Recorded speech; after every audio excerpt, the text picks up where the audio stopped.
Hey everyone, can you see me and hear me okay? Thank you guys for coming. This is a really good turnout. And we got some really great submissions. So um, yeah, thank you guys so much. Thank you for supporting the book and thank you for being here. And hi everyone and hi new people. And it's so great though to see returning people because I've missed you guys. Thanks everyone. Um, Sorry, I'm just going through all the chat. There's one thing before we start, because I'll just do the orientation thing. So Adobe's got all these new things going on it, which makes it pretty cool. You guys should be able to see a Q&A chat box. And I think when you type in it, other people won't see your question, but I'll see it, and then I can mark them off so I won't miss questions. So you'll be able to chat more freely, and then the questions will be there. But if I do miss something, please let me know. And Richard has kindly offered to make sure that I'm doing everything okay. So Q&A box is for questions so that it doesn't get too filled up, and then chat, like, have fun with it. And I'll try to keep my eye on the chat when I'm sharing my screen. Unfortunately, it won't let me actually see the chat, so I'll do my best to see it and everything. But thank you so much for being here. I'm really excited and nervous about the campaign, but I hope it's going to be okay. I've been working on this book for so long, as a lot of you guys know. So I hope it's yeah, you can enter them at any time. So what I thought I'd do, because we got some really great submissions, and unfortunately I had to not accept any more after 10 o'clock. And some of them came in at 10 to 10. So I kind of put those in at the end. But what I thought I'd do is I'll just, instead of going in through something very formal, I think I'll just start by going through your work, because it'd be great. Everyone submitted different kinds of things. It'd be great to teach you guys and give you feedback as I give you the critique, and go on tangents, which is what I tend to do in my mentoring sessions, as people that have studied with me know.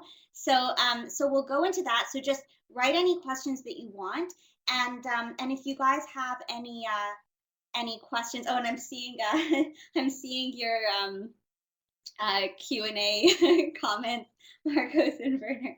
So if you guys have any questions too about the book, like, what I hope that this critique will do is that it's not so, obviously I can't teach everything.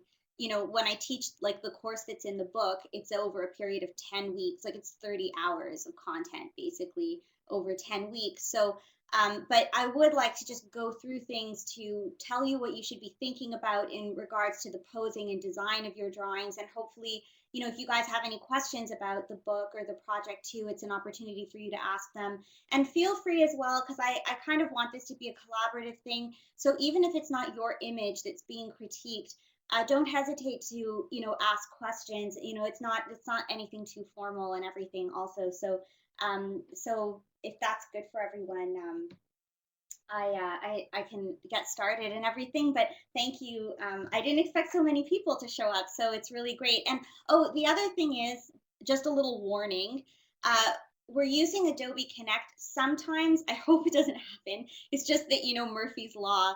Sometimes Adobe Connect has cut out on. I use a Mac, so I think it's a Flash thing. It sometimes just cuts out and disconnects, and then I have to restart it. But you guys will still be there. So if I cut out, nobody freak out or anything. I'll be back in like a minute or whatever. So worst case scenario, I just wanted to put that out there. Hopefully it won't happen. And we're recording the session as well. So if anybody that hasn't been able to attend, we'll try to play it. I'll try to make sure that we could play it back or something if that's possible, as well. So yeah, so that's basically it. So I'll be looking away from you guys. I've got my tablet here, but so I'll get started. Oh, and I'll just, before I go into the critiques, I'll answer some of these questions. So Daniel, you're asking, are there benefits to the book over the online courses and vice versa? Yeah, or is the book a light version of the full courses? I'd say that the book is it would certainly accompany the courses. I do my best in the book to describe, illustrate, and teach the content in as clear and articulate a way as possible, so that obviously for people that haven't done the course, which is probably going to be more people that have the book than have done the course. I want that to be clear for everyone. But obviously doing a course, like, even though I think that the biggest, I don't know, I mean, this is, I guess, up for anyone to debate, but I feel in my experience the best learning, or the best way I can transfer knowledge to people, is actually by drawing over their work, critiquing them, and showing them examples. Anyone that's been in my class, you guys feel free to chime in. I know no one's seen the book, but I feel that that's the best way to learn. So as much as you can read all the best information out there, it really helps to have somebody that has a different eye, that has different experience, being able to go over your work. And I feel that I teach better. I've been able to teach better through that. And that's why I haven't really transitioned yet to doing self-teaching options. I really like to be hands-on. So I think the benefit is that, yeah, like, in the course, I'm there so that if something isn't like, because, sometimes we translate information differently. So you could be practicing exercises in the book, but it always helps to have, like, when I go over there and say, this is actually how, it could be done better, or try to see it in this way, especially when you have a variety of different poses from life where, it's not going to be as controlled as the examples in the book. But, that being said, I still try my best to make the book like a possible option for people to teach themselves with it. So that's why I call it a syllabus, because it will have all that information. So I don't know if that helps, but that's sort of how I see it. Uh, and sorry, I'm just trying to check if I missed anything with the chat. But oh, thank you guys. Those of you that have taken my classes. So yeah, so that's where I would say the difference is. And for those that took the classes, though, the book is like a shelf resource that they can have, so that you can just constantly go back to the content that you needed to focus on, and it'll go into detail that like it's going to have like examples and demonstrations and step by steps in the book as well. So I think that I mean, ideally, I think that having the book now, finally, it's going to be even better for people that are taking the classes, that they'll have those notes for themselves. But I'd say that's sort of the difference. Um, oh, thanks, May. Yeah, I remember when you were in class. That was when I was teaching the live classes. Okay, so let me just go through any other. Oh, okay. So Marta, about the book being available after the campaign, at this time, the shipping, like, regardless of the campaign or if I sold it later, unfortunately, because I'm not a distributor like Amazon, it would probably be the same if I sold it myself.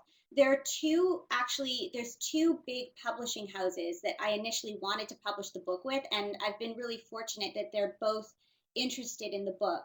So I'm going through negotiations with them right now, going through all the reviews, and there's like a whole process in book publishing. Though the thing is, though, is that even though the book is finished, because of publishing budgets and the way that they schedule their printing, the book wouldn't be available for 2 years. So at this time, I'm not sure yet, because depending on the rights that we discuss with these publishing companies, the Kickstarter campaign might just be a limited release until they take over, or I might, be able to, depending on the success of the campaign as well, because right now the campaign covers only enough books.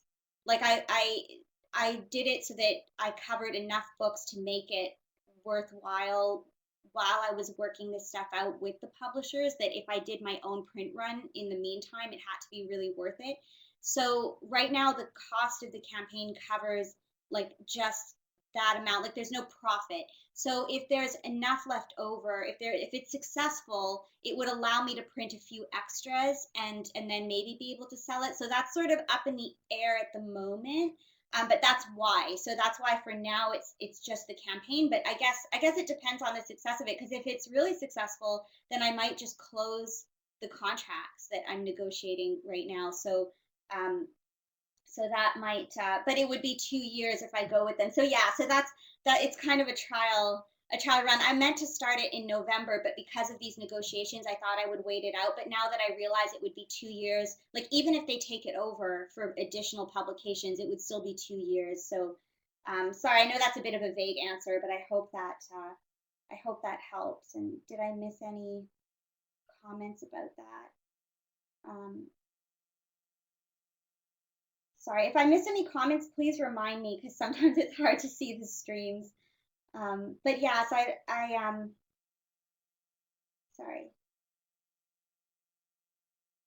No, so Kim, sorry, I just see your question.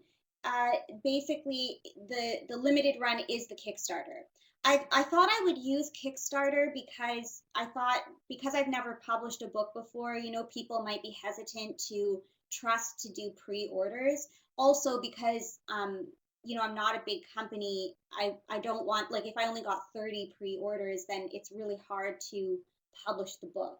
So for now, the book, I thought it was just a secure way that everybody would feel safe because they can trust Kickstarter, and then for all parties, everyone is like for myself and for the backers, everyone's secure with their copy. So so this would be the printing run right now, if that helps. And then again, it's possible. It's really so that's why I just don't want to commit to saying anything right now because it really depends on the success of the campaign if I would be able to afford to publish more books. The thing is, the more books that you sell, the more affordable it becomes to print more, which means that I could print extras to have on hand, to sell at future times. So it's all like yeah, pending on those kind of things. So ebooks I'm considering it, but again, it depends on the publishers that I'm discussing things with because they might want exclusive rights to ebooks. So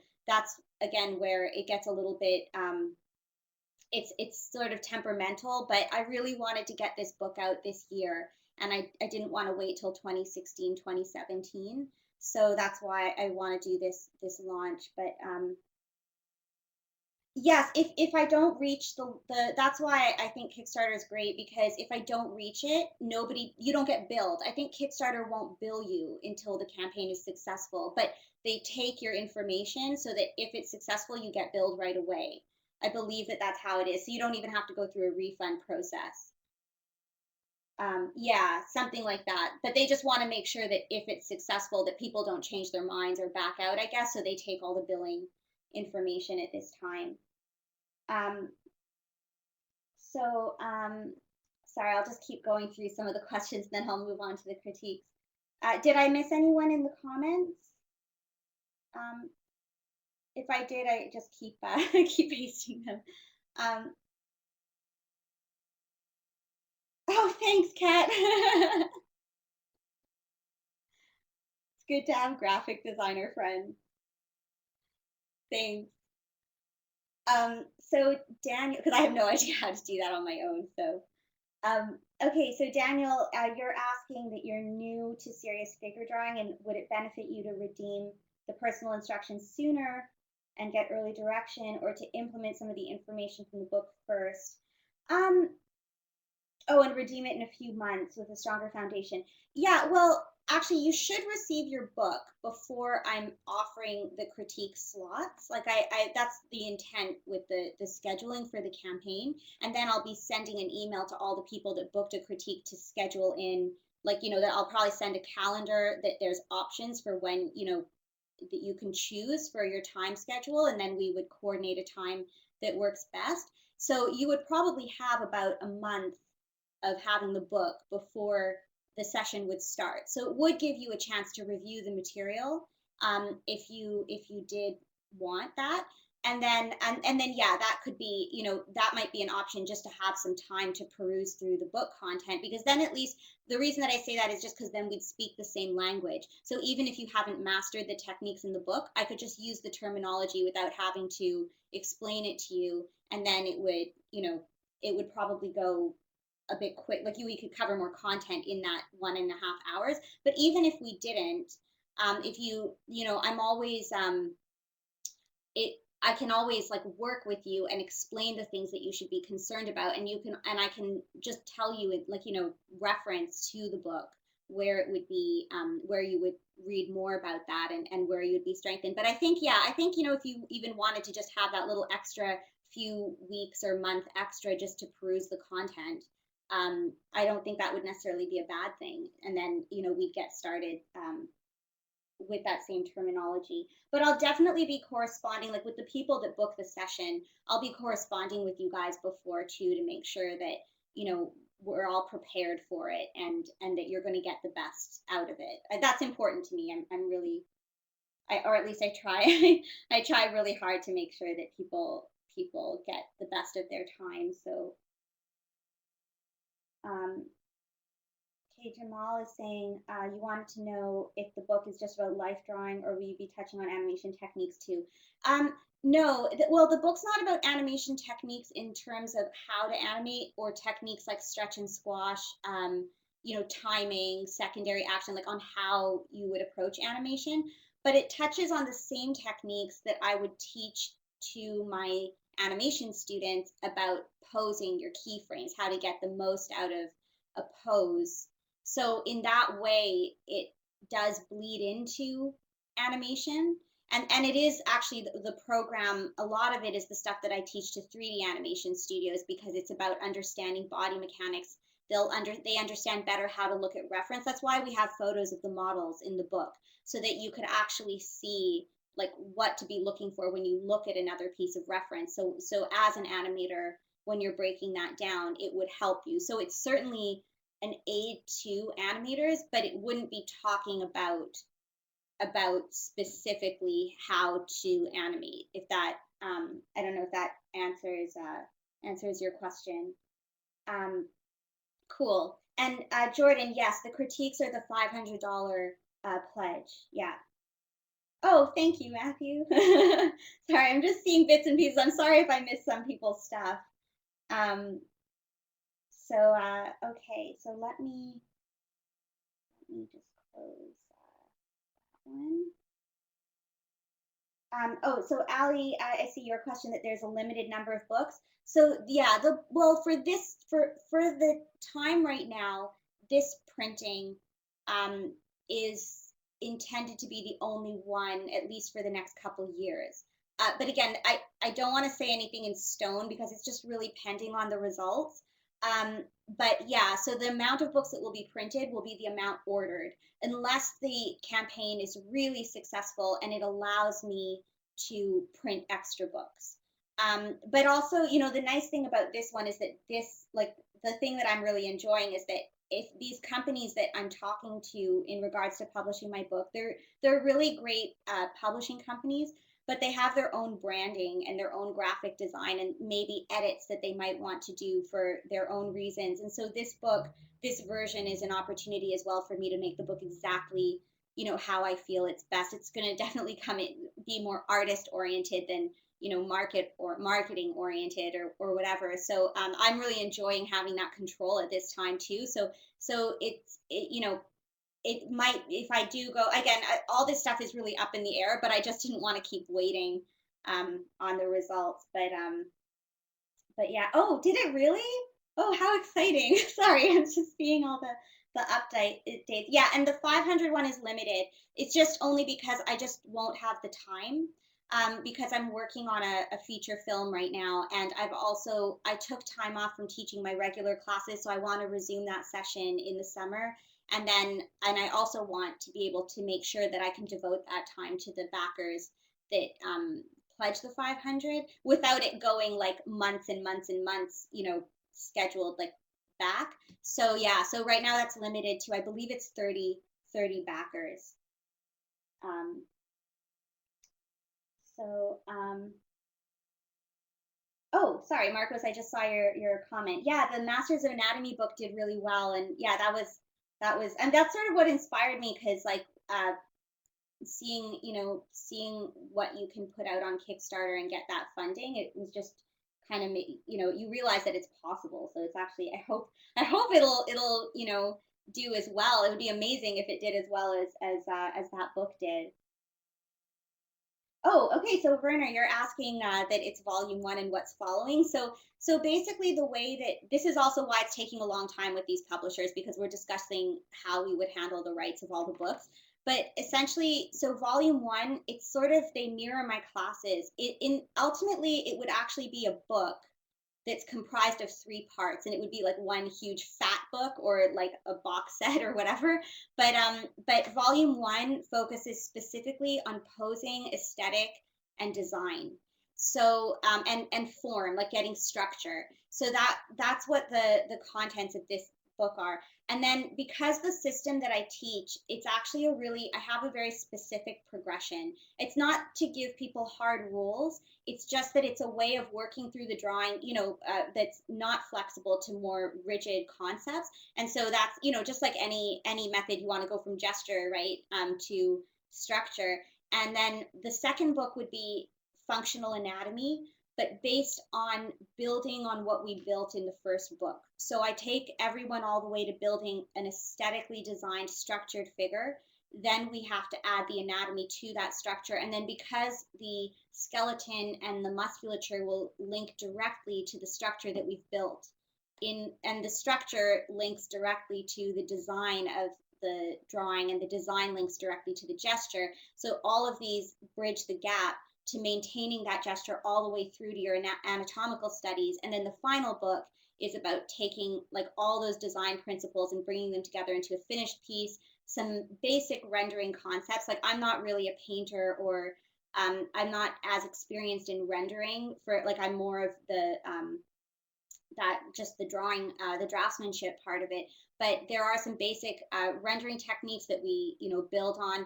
And then I go into costuming, uh, portraiture, and especially in the last book, that deals more with storytelling and characterization as well of your drawing. So everything that sort of finishes it. So we build the foundation in the first 2 books, and then the third book wraps it all up. So essentially, the whole thing will be a complete course, but each book on their own is like a standalone as well. So you don't, like, this book, you're not going to be neglected of any information in the first book. It's just that this book is really just about posing, design, and structure, and those are the topics. And so, and there is some anatomy in it, but it's more that the anatomy is there to help build the structure, like how we find the boxes in the figure, like what bones we reference for that, like the landmarks and everything. So I do talk a little bit about that, but really getting into functional anatomy and more about for those of you, sorry, Werner's taught me a lot about anatomy when I was in school. This is like a master anatomy person, so it's very intimidating to answer his questions. But it's like how you taught us, like that whole concept of like understanding the skeleton, origins, and insertions. And then I break down a lot of the functional anatomy as well, based on the anatomy training that I actually had in ballet, to understand which muscles are engaged that relate to certain poses and why they have that effect, and the shapes that they would take when we see those poses, so that people understand, like on the surface, not just the actual muscle, but like how it's designed for each pose, like what you're using, and seeing it translate into certain poses. So that's the focus on the second book. Does that help to sum it up? Did I miss any comments? So that's sort of the plan. So it's like my 3 classes in 3 books, essentially. Thanks for asking great questions. I'm terrible at marketing, so this really helps me so that I can get this information out to you guys. Yeah, Kathy, it really is. Like, I would honestly say that like half of this course is like ballet instruction. It sounds really weird to say that, but like for example, how I approach gesture drawing, it's a little bit like how an animator. Um, oh, thanks, Werner. As soon as this one's out, I guess I'll figure that one out. They have yet to be written. Um, thank you. Yeah, it's sort of like how I approach gesture is more um, how a dancer would approach finding a pose, because the reason that I do that, like I take a lot of principles of movement and posing from my 2D background. The thing is, like for people that are in animation, you might know what a line of action is, right? So it's like a line that directs the story of the pose, directs the action of the pose. But line of action is very vague in animation. Sometimes it's on the outside, sometimes you draw it on the outside here, sometimes you draw it inside the figure, sometimes it shifts around. And so many different academic schools have different approaches to gesture. Some people do more rhythmic lines. Some people do like, really busy lines that just fill up the figure, but they're not directing the forms. And it doesn't always translate to every form of how your drawing should help you, every medium. And as a dancer, though, you have to find a line in your pose. And it's not distracted by what body type you have, if you're big, if you're skinny, if you're, fat, if you're muscular.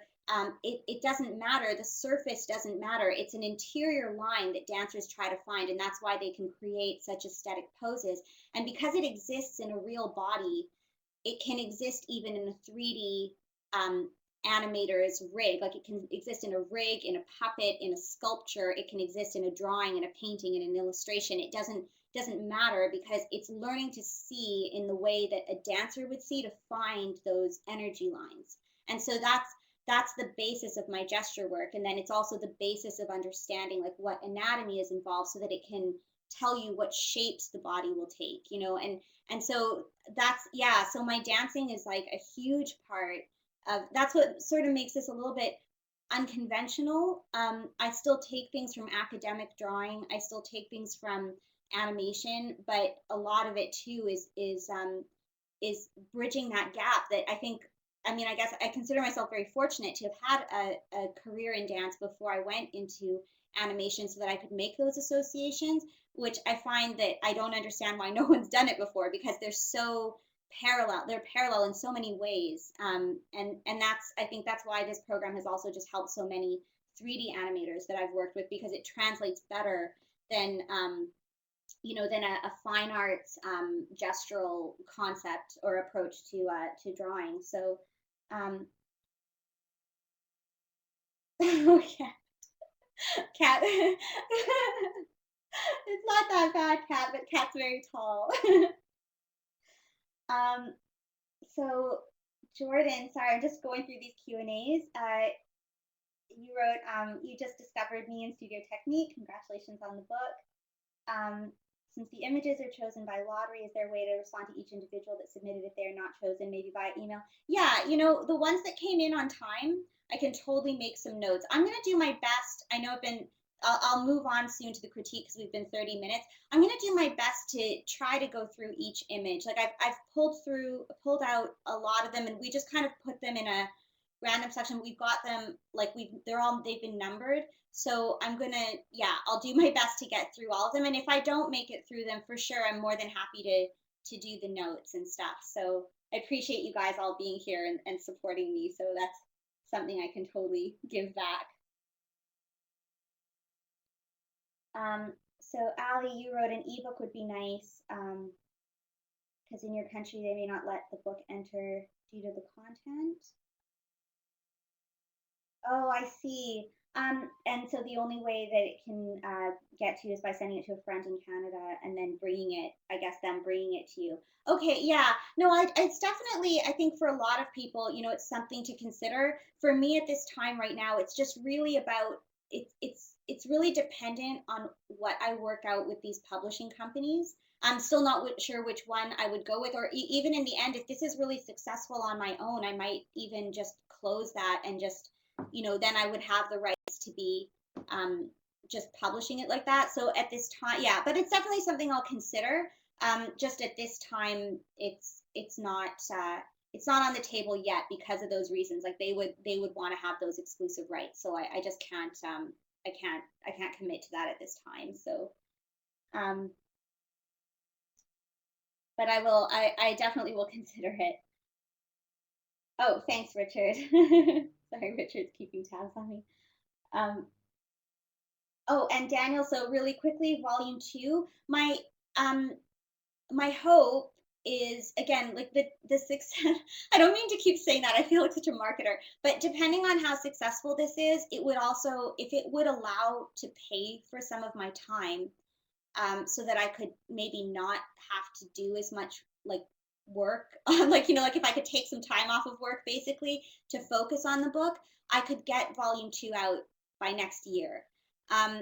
But depending on, with teaching and with working on this film, I might, if I can't allocate the extra time, maybe I hope to get it still out by next year, but maybe it would be later in the year, like a year and a half, or something like that, as opposed to a year after this book is released. So, but I definitely, I'd rather get them all out sooner than later. Um, but again, if I give these rights exclusively to the publishing companies, it might be a little bit longer. But I think that would be my goal. Like ideally, in a perfect world, I would really love to get the second book out like next like June 2016. That's what I would like to aim for. Um, oh, so Marcos, you're asking if it'll be any approach to character design. Are you asking about the third book?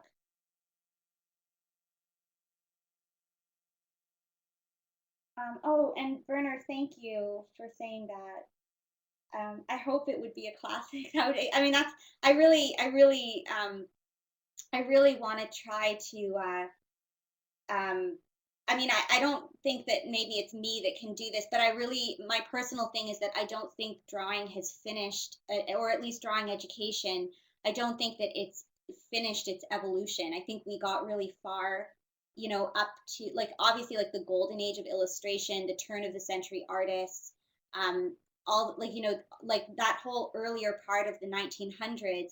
I think I'm just talking about draftsmanship. I'm not talking about art. I know that's a different topic, but I think draftsmanship hit a level of evolution that it wasn't at even 100 years before. That it went way beyond the Renaissance period, incorporating concepts of design and aesthetic that weren't present in that time of drawing, and even being able to create more individual orient like portraits and stuff that you wouldn't have seen even in the early like the pre-Victorian era. So I think that drawing's come a long way only recently. And then I think in the postmodern era, it kind of got halted and dispersed, that it became either fine artists or academics that stuck to older ways and won't necessarily embrace new concepts, or it's gone completely abstract and an abandonment of those techniques. And I see it very much like ballet. Like, ballet in the 50s isn't even anywhere near the level that ballet is now. And so the techniques have evolved, the teaching has evolved. So I think that drawing is that. And I mean, I would love it if my trilogy of books contributed to that movement. But if I can at least even help, keep that going to some degree, it would be incredible. But I don't know if that's for me to do, but I'd at least like to put something out there that inspires that, if anything.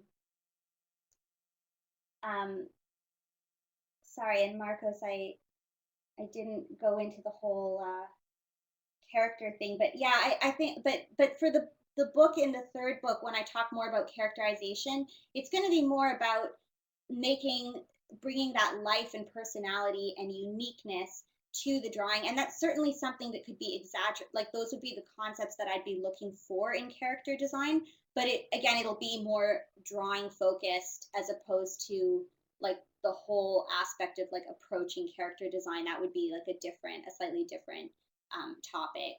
So that's kind of where it would lean to. But it would definitely incorporate like sort of like the same thing with the animation posing question. It would be incorporating the same ideas because all of these things, like even if you're doing character design, animation, even cartoony stuff, it's all based on life. So the whole focus is more just to train yourself to know what to look for, and then you can push that further. You can take those concepts and exaggerate them, for that kind of design work. So I hope that helps. Okay, so cool. And then, sorry guys, I'll just do, okay, Richard, since you're my timer, I'll do 4 more minutes of questions before I start the critiques, and then we can keep talking about this too. Um, so Dennis, you're writing that you discovered studio technique last week. Oh, thank you. You're totally impressed. Thank you. Um, so Studio Technique is actually located between Toronto and Montreal. And the courses right now, it depends. So usually the courses have been $800 for a 10-week session. That also includes 4 additional weeks for you to prepare your final portfolio for like a final critique and everything. And thank you for liking my artwork. I appreciate that. Yeah, so that's the design of the courses. So I know right now there's no courses and information available on the site. But that was the price of the courses last fall. There's going to be some updates to the site, and so I'm hoping to keep the course prices the same. They might have to go up a little bit, but it wouldn't be like anything, it wouldn't be like a 20% jump or anything drastic like that. So that's within the realm of like of what I'm charging for the courses. Um, oh, Werner, thank you. Werner, you're too supportive of me. I feel very intimidated to have Werner in this room because Werner is like a master. So thank you for thanks, Werner.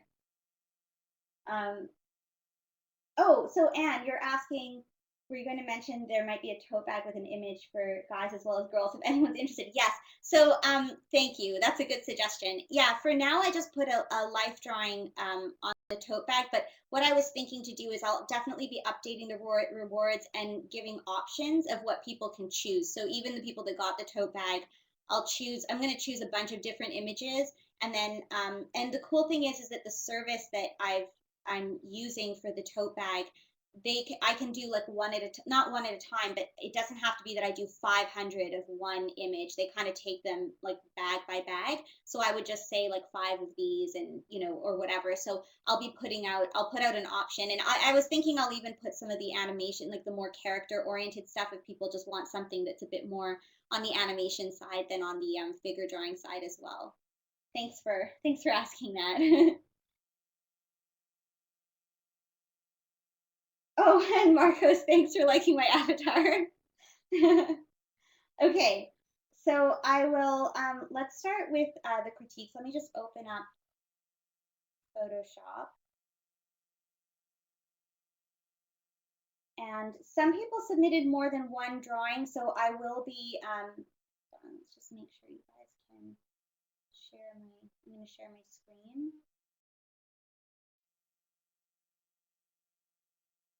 Oh, and yes, Kathy, they are taught in Adobe Connect at this time. I've been looking into other options. There's Zoom Media that's been recommended. David, who's in here, has recommended it, and so that's something I'm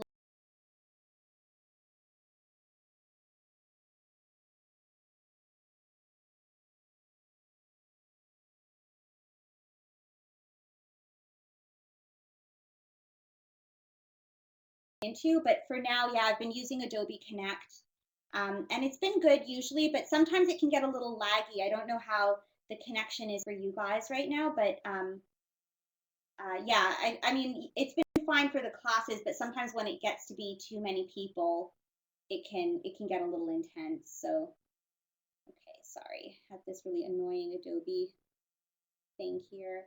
So, let me just try to see the chat. So I'm gonna have to sometimes, I know this is gonna be a pain for you guys. Sometimes you're gonna see me just stop sharing on occasion because I have to check in on the chat box because it doesn't allow me um, to do that. But I'll do my best to make sure that I keep checking in. Or actually, it lets me pause. I think I can do that. Is that working? Yes. Okay, cool. Yeah, Adobe is pretty great because you don't really have to download anything. It's all through streaming, which I like. So, is it really? I haven't been watching it. Thanks, guys, for telling me. I've been trying to discipline myself to not watch, the campaign the whole time. It's very nerve-wracking. So, I hope it's doing okay. It's very intim. I know I'm supposed to be all confident. It's very intimidating to put your stuff out there like that. So, I hope it'll be okay. All right. So, Daniel, I'll start with your image. So this is looking really nice. You guys have all submitted. I have to say, it's been really nice to look at the submissions. You guys have all submitted really great images. So, oh, sorry, I missed. Where did I? Oh, I'm not sharing. Hold on, it's not moving. No, thanks, Kathy. No, I think I'm just realistic. Um, okay, so you guys can all see my screen now, I hope. And I'll try to keep the chat box open. Okay, cool. Great. So, all right, so Daniel, I'll start with you. So I'll just go through everyone's, like I'll spend a few minutes on each person, so hopefully we can get through all of them. And feel free to ask questions if you guys have, um, you know, ideas. I can't really teach a lesson. Like I said, I can't really teach you guys all the techniques on how to do things, but hopefully I can just give you some guidance on what to think about and you can get a chance to see, how at least my approach or whatever. Oh, thanks guys. Um, Thank you. I really love it. Sorry, I'm really loving doing the teaching. I think anyone that teaches probably knows that it's just really nice to work with artists that are passionate. So it's certainly a passion of mine. Um, okay, so just here, so things to think about. This is looking really nice, and you've got a nice, sense of the character of this woman. Definitely one thing that I would comment. I know, Daniel, that you said that you're just newer to drawing. Something to pay attention to is the quality of the line work that you're doing. That's actually line confidence is different than line quality. Like there's line quality techniques where we can learn about thick and thin lines and how they work and all that stuff. But line confidence just comes from the physical aspect of doing a lot of drawing. So that's one thing that I would definitely encourage you to draw big. And like, I use like 18 by 24 newsprint and draw with your shoulder, not your wrist. It's going to help you to create longer, more confident lines on the page so that you can get, lines that I'm trying to turn up this brush setting. Sorry, I always prefer paper to Photoshop, but that you can get these nice long kind of lines like that. It just helps with it'll help with the quality, of your image. Sorry, let me just close some of these windows. So that's just one little thing. And then otherwise, try to think about the relationship of how this pose is working. So, for example, like here, she's leaning on this pillow, like right here. You guys can see my arrow. And so that's going to cause her shoulder to lift up a bit. That she's going to have a little bit of a lift in her shoulder. So that would be something that we would see a bit more like this in the forms. And this shoulder, although she does have that overall angle because she is leaning, but we want to get a sense that there's more weight on that shoulder than on the other one, that this one is a bit more relaxed. And this one has that support on the body. And because of that, the angle on her arm is a little bit more forward. So this part with the wrist is coming up in this direction. But this angle would be nice to get some of that sense that it's, moving this way and that the pillow is then supporting her weight, that we have that pushing up against her. So it's always nice to get a sense of how, and that's the stuff that you want to establish before you start the drawing. So it would just be little notes, little things that, you would mark down in your gesture, before you start to get these right angles, to get the right movement of the hand. And I like to always think about the design of the hand. So and very much like what you did, I see that you're kind of getting that shape of the hand here. You want to look at that shape and look at how that design flows and moves, but also just get the sense of how they're working with their environment. So I don't know if that makes sense or not. And just noticing, it's always nice to look at the nuances of things. So for example, just the way, again, it's just about approaching it though, not the it's like when it's always good to look for the cause, not the symptoms kind of thing. So to think about the function of how she's sitting and to think about how the body works. So for example, here with this leg that's draped this way, she's got her leg here and her knee is like this. And then this one, the knee is actually, if we look at where the knees are, they're not parallel to each other. This one's a little bit higher up. It's over here. And that's also because the leg, like it's kind of two bones against each other. It feels a little more comfortable that the knee would tuck into the inner thigh, over there when you're sitting like that. So that's also something that, it's a little bit more foreshortening on the leg. but it's nice to get that little asymmetry happening, something that's, just so that we avoid those symmetrical parallels in the drawing, just to get that interest that one knee is higher than the other, and how this line of the leg, how that foot flows, like that. So it would just bring a little bit more interest to the design of it, just make it feel like there's more movement in her body because we're sort of aware of how she's interacting with the environment. So, but again, the finishing, like your proportions. I don't know. I don't know what books you've been looking at, but looking at those kind of design measuring things, it's a very Charles Barg thing, and I really love the Charles Barg syllabus for that sense of design and aesthetic. But it just doesn't move very well, so we need to incorporate a little bit more gesture into that approach. So I hope that that helps a little bit. I don't know if Daniel's here or not, but I'll just leave that. Let me copy this. We can have a white layer for the other ones there, and I'll just save that. So that would just really help to strengthen the pose.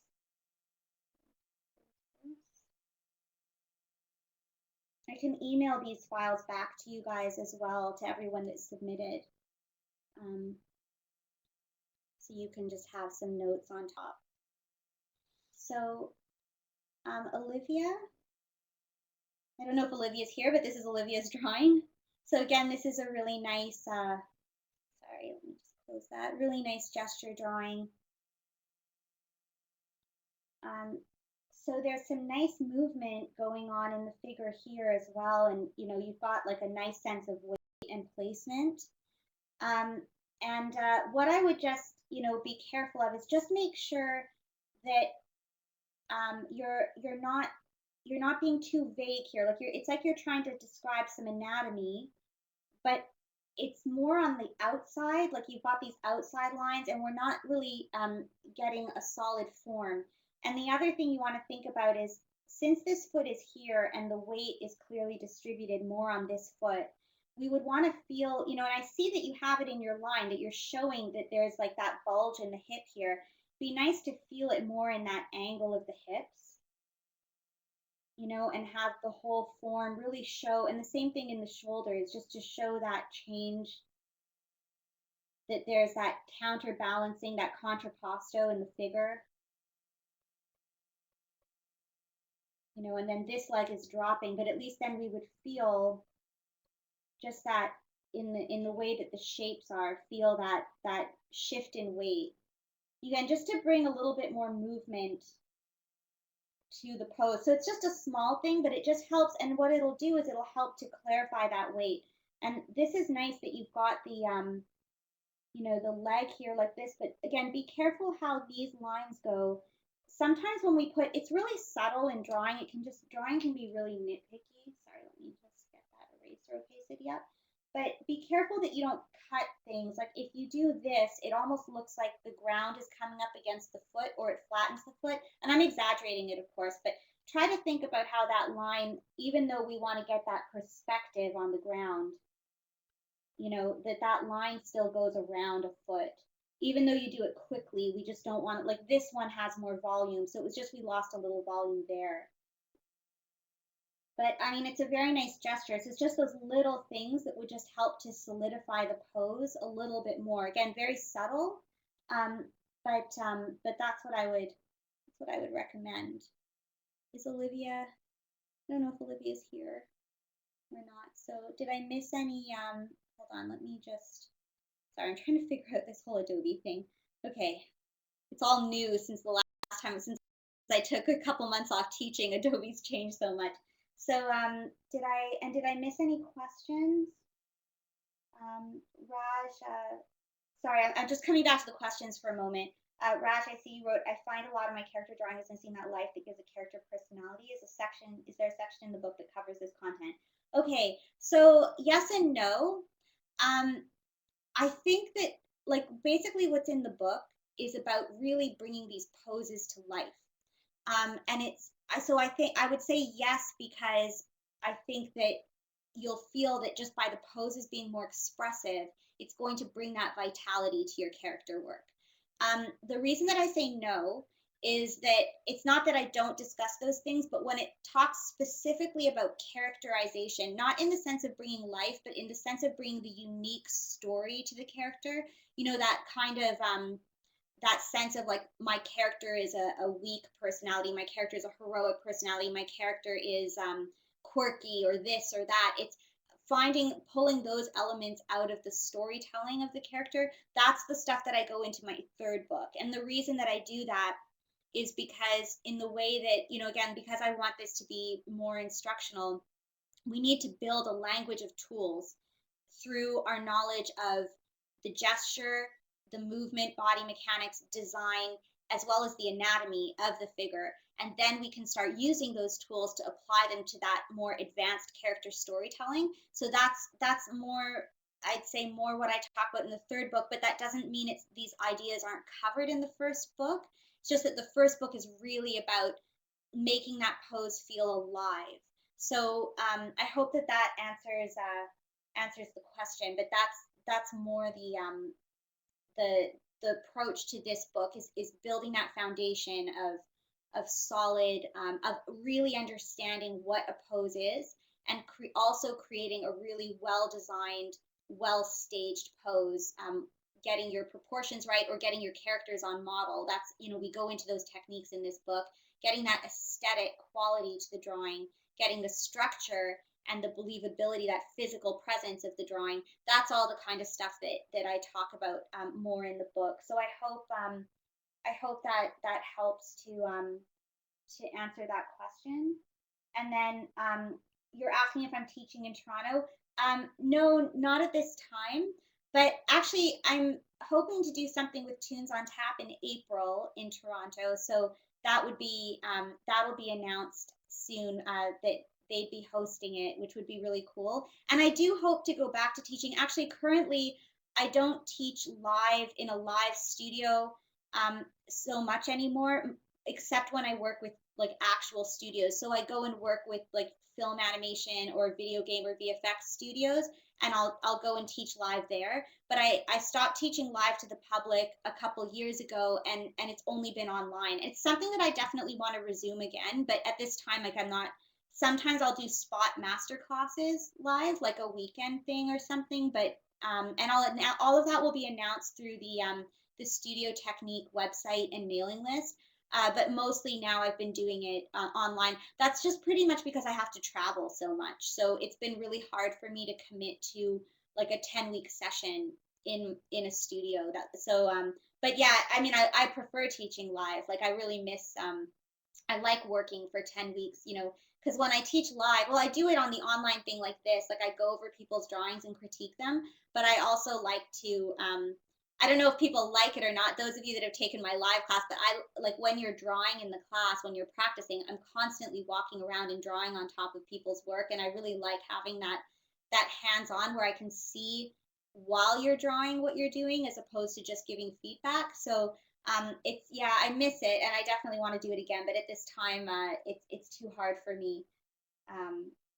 So because life is so 20 life is so 20th century. Sorry, I just saw that comment. um so oh, thanks, Tina. Oh, thank you. Yeah, I think for animation, actually, it works better teaching online. I never thought I would actually say that, but I think it's true because your hand isn't in the way and your face isn't in the way, and it's hard for people to see when you're flipping, but like you can actually just draw on it. Um, Thanks. I'm glad you like it. um, Oh, thanks, Werner. Sorry, Werner just wrote that Olivia's in his class at Seneca, and she's a lovely student, and that he sees my lessons in her work. Well, oh, thank you. But I mean, I'm glad she's with you. She's in good hands. Olivia's great. She was here in Montreal too before. Oh my gosh, and I'm getting updates for Kickstarter. Thank you, David. Okay, so I'll keep going with the critiques. Um, so let's see. So back to sharing my screen. So let me just, I'll save this and we'll keep going. Sorry, I'll check in after every critique. I'm able to see the chat box, but not the Q&A one. So I'll keep checking in on that. Okay, Jordan, let's go through yours. Daughter. And let me get my chat box up. Okay. So this is looking really nice too.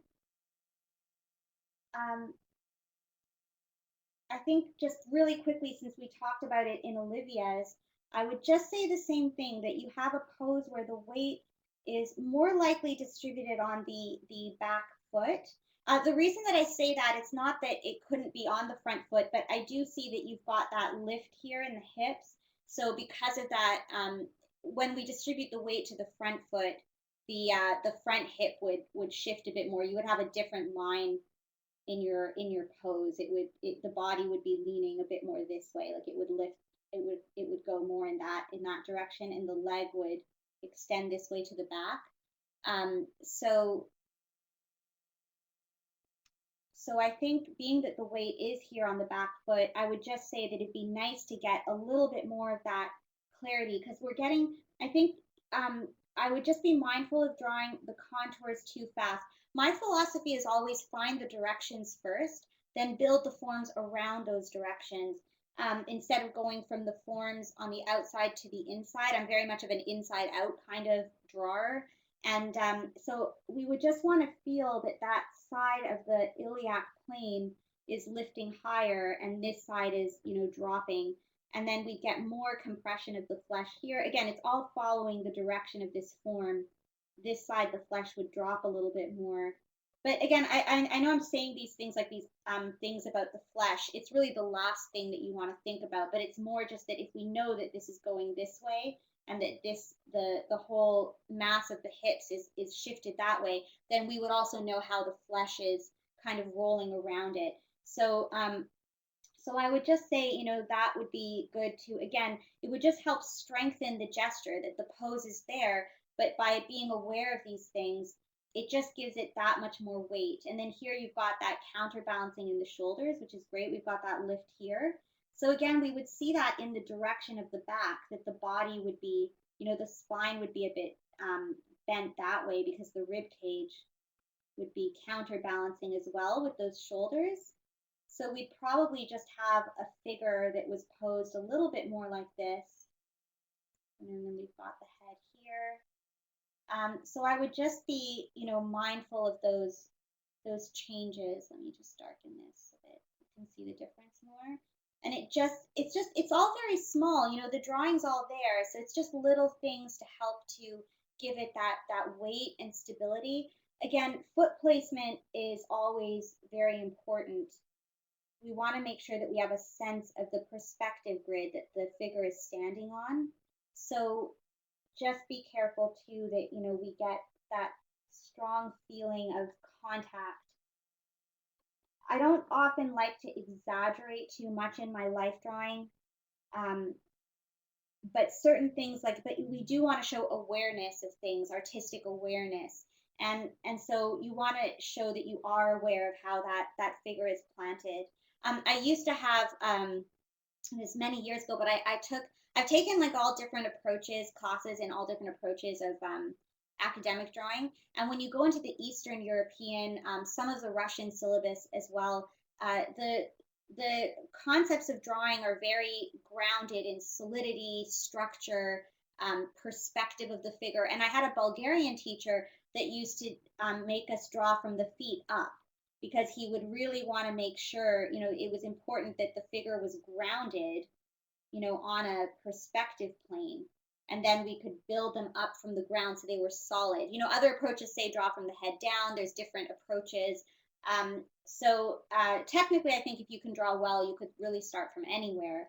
But yeah, he would always make us draw from the ground up, so we always had that base established. So I would just be careful of that. Make sure that you never want those feet to not be solid on the ground. I don't think you have to start like, again, it's everyone's different. My approach, even though I've studied this, my approach is not to start with the feet. But it's just good to be aware that when we do get to the feet, that you really have that contact on the ground. Especially for any of you guys that are 2D animators, that's super important that your character is interacting with the environment really well. So I would just be, mindful of that. But again, like these changes, it's all very subtle.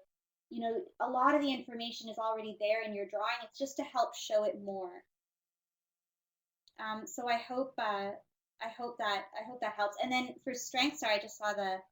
Did I miss any?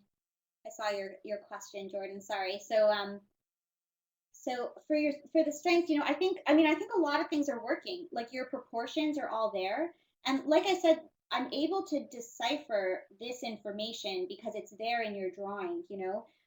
One thing that I do like that you have too, the things that you want to keep doing for sure is you definitely have a nice sense of using the positive and negative space, and your lines seem to be very confident. I think you could also, just in regards to your lines though, don't feel that you have to commit to the one line. I know, like, if you were doing maybe brush pen work or something, it would be nice, but I always find that it's better to do as many lines as it takes. Like if this is a form, I'd rather have more lines to describe it properly than to just have the one line that might not really get that sense of structure. And so that's okay if you end up having a few more. So you could even afford to, sculpt that a little bit more. But your proportions are really spot on. Um, so, just in the sense that you're not drawing like super long torsos or super long legs, proportions are always really difficult for people. So it's really great that you've got that in the drawing. I think, probably you could get a little narrower in the feet and the hands, just that they're a little bit more, probably just a little like not as wide. But I think there's a lot of things that are working really well in it. So it's just those, like, again, like I said, it's if you look at the changes that I made, it's just so small, but it helps to establish it a little bit more. Um, No, I don't think so. It's funny because in my class, in the third level class, we look at a lot of artists. Like I like to show people different artists, like they're so that people aren't just seeing my drawings, that you learn from other people. And sorry, let me come back so I can see the chat better. So you learn from other artists, but someone that to me has the most line confidence, if you guys don't know him or if you probably do, Glenn Keane, who's a very prominent 2D animator, he's got like a lot of like power and confidence in his line work. But if you actually looked at the lines he does, sometimes he has one line and sometimes he has thousands, and it's just a master disaster. Confidence is more about how direct you are and how accurate you are. As we build confidence, those lines will become more accurate. But I think it's better that it's like that the form is confident, that the drawing is solid, and it's however many lines it takes to get that. And that's really what matters. A singular line, you're right. You're not. It's not wrong in that. If you're really confident and direct, you just get one line down and it's perfect. It's great. But even Glenn Keane, who is literally, I mean, he draws all the time, right? Like he's devoted his life in being a 2D animator. He's had a career of drawing hundreds of drawings every day. So it builds your confidence. And even for him, if it takes, some of it isn't done in singular lines, it's just really about getting that form down. So that's, to me, at least to me, maybe other people have different definitions of it, but that's what I feel line confidence is. But again, the more that we do it, the more the chance is that the one line that we put down will be more accurate. But I never think about that when I draw. I never think that it has to be in one line. I just think it's however many lines it takes. So if that helps at all. But yeah, again, I mean, everyone, there's different schools of thought on it. But I think sometimes you can have one line that is not confident. Um, Hold on, let me just come back to drawing here. So you can have a line that, like, I could draw like a hand in one line, but it doesn't necessarily, I'm sorry, I know it's a terrible hand, but it doesn't necessarily show confidence. Like sometimes I could have like a lot of lines, and these could all be confident, like I'm working fast, and I'm, because I guess where for me, where I'm taking the confidence from is that I already see the form, so it's like I could have a hand that's like contacting the ground or something, and it's just that the lines are direct, they're solid, and they don't hesitate, because you're comfortable. And to me, line confidence line confidence comes from a physical side of drawing. So the way that I teach, it was something that I learned from the Florence Academy of Art, that drawing, and again, I draw this as well. I feel it parallels so much from my experience as a dancer. But drawing is a process that involves the body, the mind, and the heart. It's all three, and at least that's how I see it. And the mind,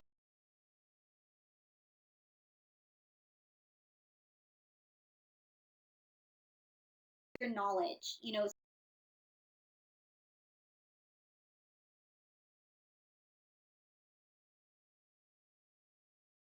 so and that's just the information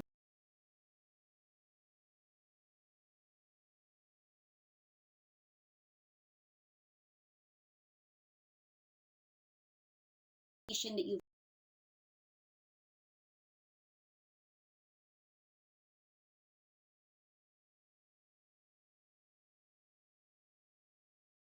accumulated.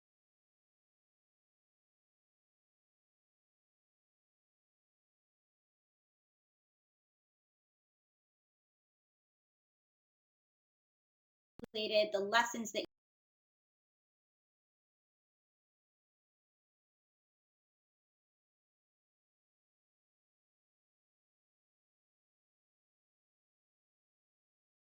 you'll learn, like the lessons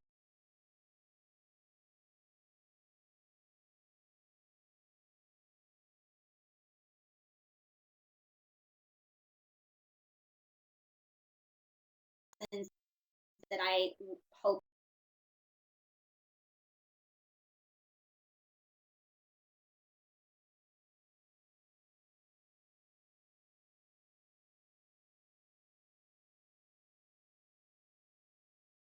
I would pass on to you, or um,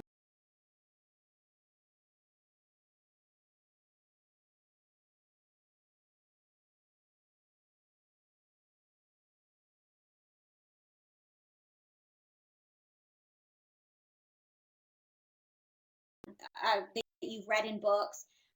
The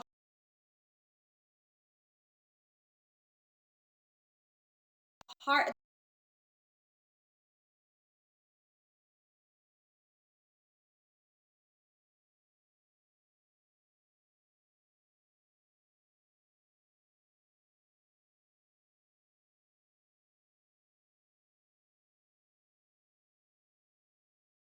the body is physical, and that's the one thing that I feel people don't address enough. And maybe I'm a bit biased because I'm a dancer, but drawing is a physical activity. It's not just a mental activity.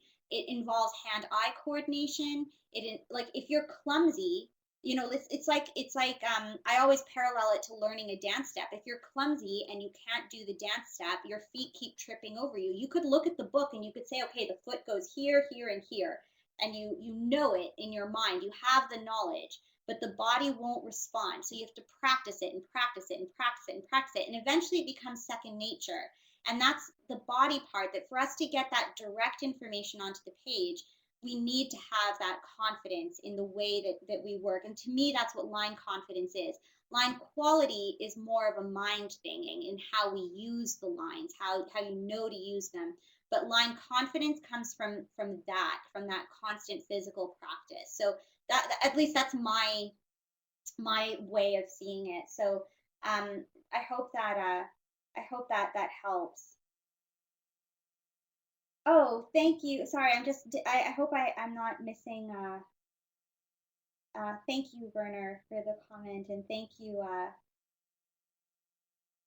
Oh, okay. So Kathy, yeah, I see what you're saying about the head and neck thing. I actually have like a few pages on that in my book. Sorry, not to be all promo, but So conclusion, the mess here is just kidding. Sorry, I'm going through all these notes here. Oh, Lamara, thank you. Yeah, I hope you like the post space stuff too. They've been so supportive of my book, and I always feel like I want to shamelessly promote them. Like I don't, they're their own business. Like I'm not a business with them, but they are amazing, and they are so passionate about creating great references. And I never thought that I've always been a purist of being in the studio, but honestly, like they're so great. So I'm glad that you're. I'm actually really glad that you're. Yeah, I think those poses are fantastic that they have, and that you've got the three. I don't know if you guys, if you ever purchase them, you get like the 360 of that one pose. So for me, it's been fantastic when I teach online because I can show people all the angles and explain what's going on. Sorry, just a little plug to them, but they deserve it. Um, oh, and thank you guys. Sorry, thank you for those of you that liked my classes. I like teaching them. I really I miss having you guys in the class. Um, oh yeah, Emily, you're so right though. Exactly. Sorry, Emily. I just saw your comment about saying that I'm rusty because it's totally that. Um,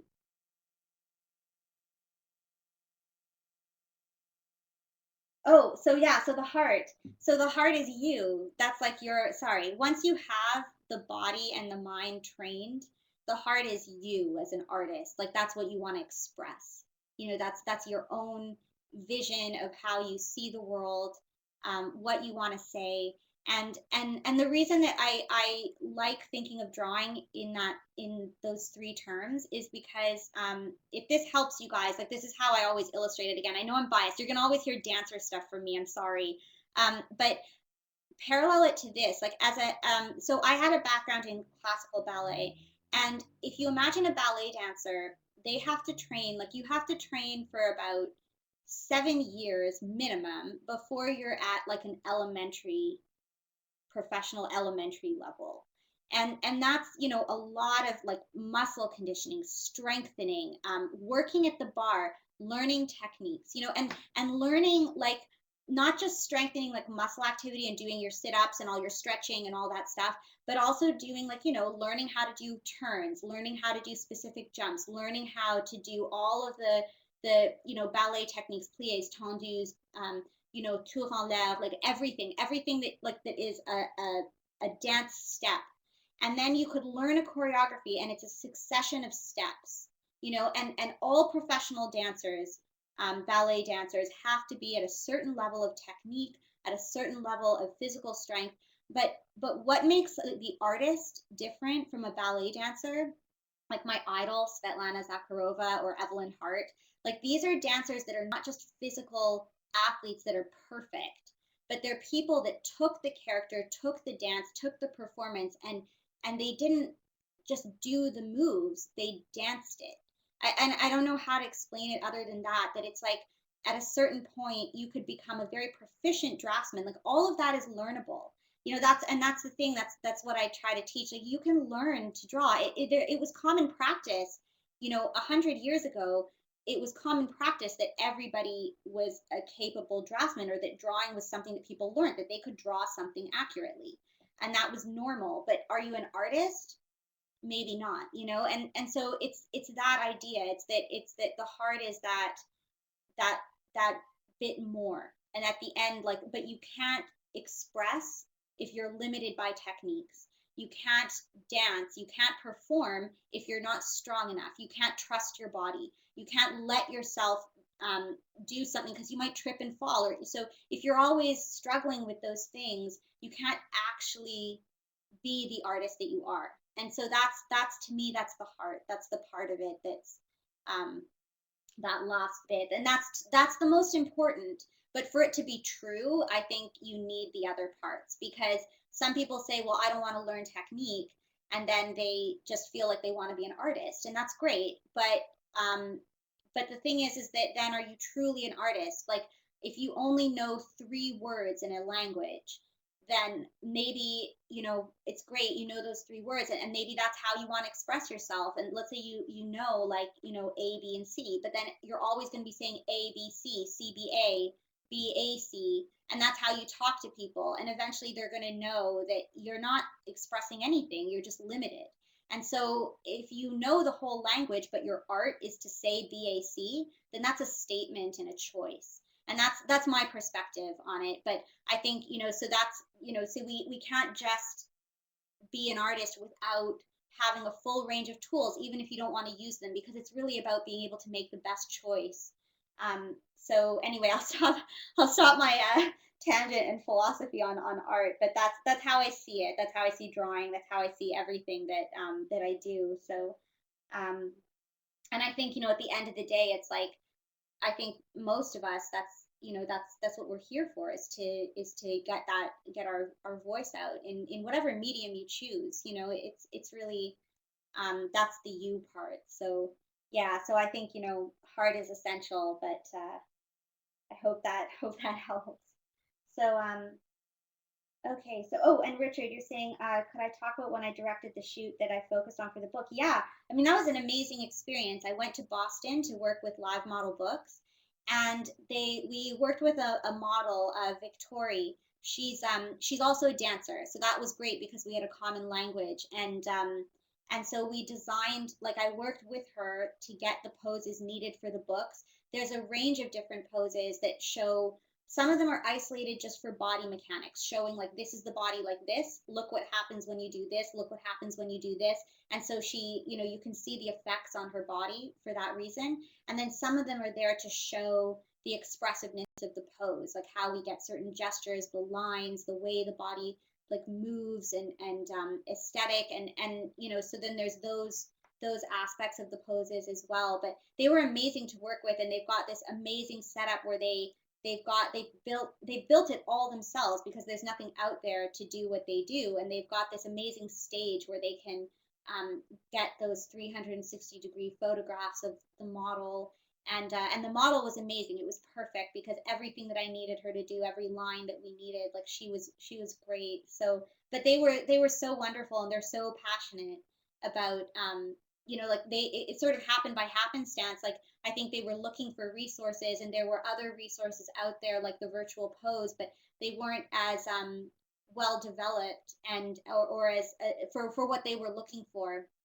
And so they took it upon themselves, like, it's just, this guy, that he was a photographer, and his wife, and they took it upon themselves to start building these resources themselves. And then it got more popular, and it just kept expanding, and they created books, and now they've got their pose space where they sell the poses. And I love them because they're actually not in a, like, I know the virtual pose was like sort of in a movie file that you just scroll through the movie, but these are the individual images, so it's much easier for me to teach, because you could flip through them in a preview option, or you can just pull the images, and they're all high quality, and the lighting is great. So yeah, it was amazing to work with them, because they're just really, was something that was really important to them, and they built this whole studio around, just around it, and they keep wanting it to be better, and they want to, I just really enjoyed talking with them, and they're such lovely people. So yeah, that was a really amazing experience.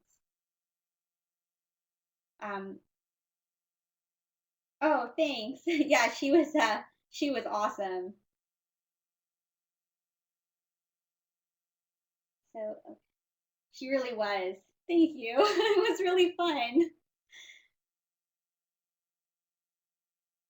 Um, so Raj, you're asking, is there an advantage to drawing on paper versus a tablet on a computer? Um, oh, and you're welcome for answering your previous question. No problem. Yeah, I always prefer to draw on paper. Again, for that physical, tactile side of it. I think that drawing on a tablet, you don't get to touch the page. I know that probably sounds really arty, but I know as an animator, for example, doing 2D animation at like a Disney feature level, it's really hard on a tablet. It's possible for broad actions, but if you really want to control your characters and get all of that subtle, believable animation, it's not possible, because you've got that glass, and you can't. And in 2D, I know people say 2D is more forgiving than 3D, but it's not. Like, if your line is wobbling, it's just going to jitter, and the last thing you want is your eye jittering and everything. So I find paper has always just given me more tactile control. it's also just that physical side that I think it's really important to draw from the shoulder. And when I'm drawing on a tablet here, it's a smaller surface. So, but I have the habit of drawing from my shoulder when I translate it to here. But I think drawing on a piece of paper in a life drawing studio, or just in general, I always find that the drawings are so much better. I find that you can always tell when it's a digital drawing. There's a lack of control. Like even for me, like I'm getting more used to drawing on my Cintiq, and I certainly know that I could achieve a better drawing. I sometimes my lazy side chooses the Cintiq because it's like it's so easy. It's already there. You're not gonna have to scan anything. It's really easy to make adjustments. So I like. It's not like I don't like having it. It's just that it's certainly not as effective for sure. So I would always recommend, especially if you know you're constantly wanting to better yourself, resorting to paper. Over digital. But again, it's just important now as any contemporary like commercial artist, you need to have digital tools. So I would say be accustomed to it too. And it's not like it's bad. It's just that if you really had to say which is better for the drawing part, I definitely say still paper. Um, but yeah, it just doesn't have that. It's that tactile quality. So yeah, that's a thing. It's a commercial thing, and I've done images just on the Cintiq, like a lot of sometimes character designs and visual development drawings. But I tend to thumbnail on paper first, and I tend to do an initial sketch on paper and scan it, and then I use the Cintiq to color because it goes fast like that. But it's not. It's so that's the thing. It's like it's a commercial tool for sure, and be proficient at using it. But yeah, I definitely think if you want to be better, it's paper is always yeah, paper is always best. um oh, and thank you, Werner. Sorry. So Kevin, I think yours came in a bit later. Yours I think yours are towards the end of the list, but I do have your poses. And thank you for your comment about the book. And yeah, so I do this lesson. Sorry, just as a quick note, we are recording this lesson. Usually, I've like because of the way that Adobe Connect works, I've usually only made it available through people that are signed up through the school. So I just have to work out something different to get it to stream via YouTube or the Kickstarter link. But I will try to have this out there, for people to see later or something. So yeah, okay. So oh, thank you, Richard. Okay, great. So let me go back to, so I'll keep going through the critiques. Sorry, I'm going to try to move a little bit faster, but I hope that even if it's not your drawing, I hope that these are all helpful to all of you. So Andrew, I got a lot of drawings from you, so I picked out this one um, just because I thought there were some interesting things to talk about here with silhouette. So I think there's some great stuff. Again, everyone, like I'm moving faster, so sometimes I might glaze over the stuff that's great, but I do have to say, like, everyone submitted really great stuff. I'm not just saying that. So I think there's some really great stuff about like your silhouette and your staging of things. Like you're really aware of the positive, negative space, making sure that, these things read really clear. Great staging, and I know you kind of shaded the drawings as well, so that's really nice and visible. Oh, cool, yeah, friends here. So I think that's all looking really great. I would just say, just again, like, so since you're already pushing those concepts of silhouette, I think that it could be taken a little further, and just try to be mindful of things like sorry, let me get a new thing here. So there's just little areas that we do get some nice designs, but then sometimes it doesn't read as well. So maybe something um, like this, it sort of depends on what you want to say with it. But I would say I would probably extend this arm out a little bit more, not just about readability, which you have. You've got great readability here, but it would also help to match his line of sight so that it directs our eye to it. It also just creates nicer staging. But the other thing is that these two hands are getting a little congested. It's almost like, we can see a shape, like as if it's like a deer or something, like right here, but it starts getting a little unclear. So I would also just recommend, maybe bringing this hand down, either following that line, like if you need to have that hand out, maybe have it so that it follows again, the line of sight, but just creates a slightly better staging concept. And then let me just duplicate this so I don't ruin other drawings. But then if I just kind of shift her over, and sorry, that there, and get rid of this if I can. Oh, sure. Okay, forget that. Sorry, I'm trying to do something and it won't let me. So I'll just color that in. But there, like that way, at least you get a little bit more readability, on the pose, a little bit clearer, clearer silhouette than what was there earlier. So I hope that helps a little bit, but just that little area was just a little bit unclear. Um, so just, or it doesn't have to be necessarily the pose that I did. It might not be what you want, but it would just be to give it that little extra clarity. Also, things like,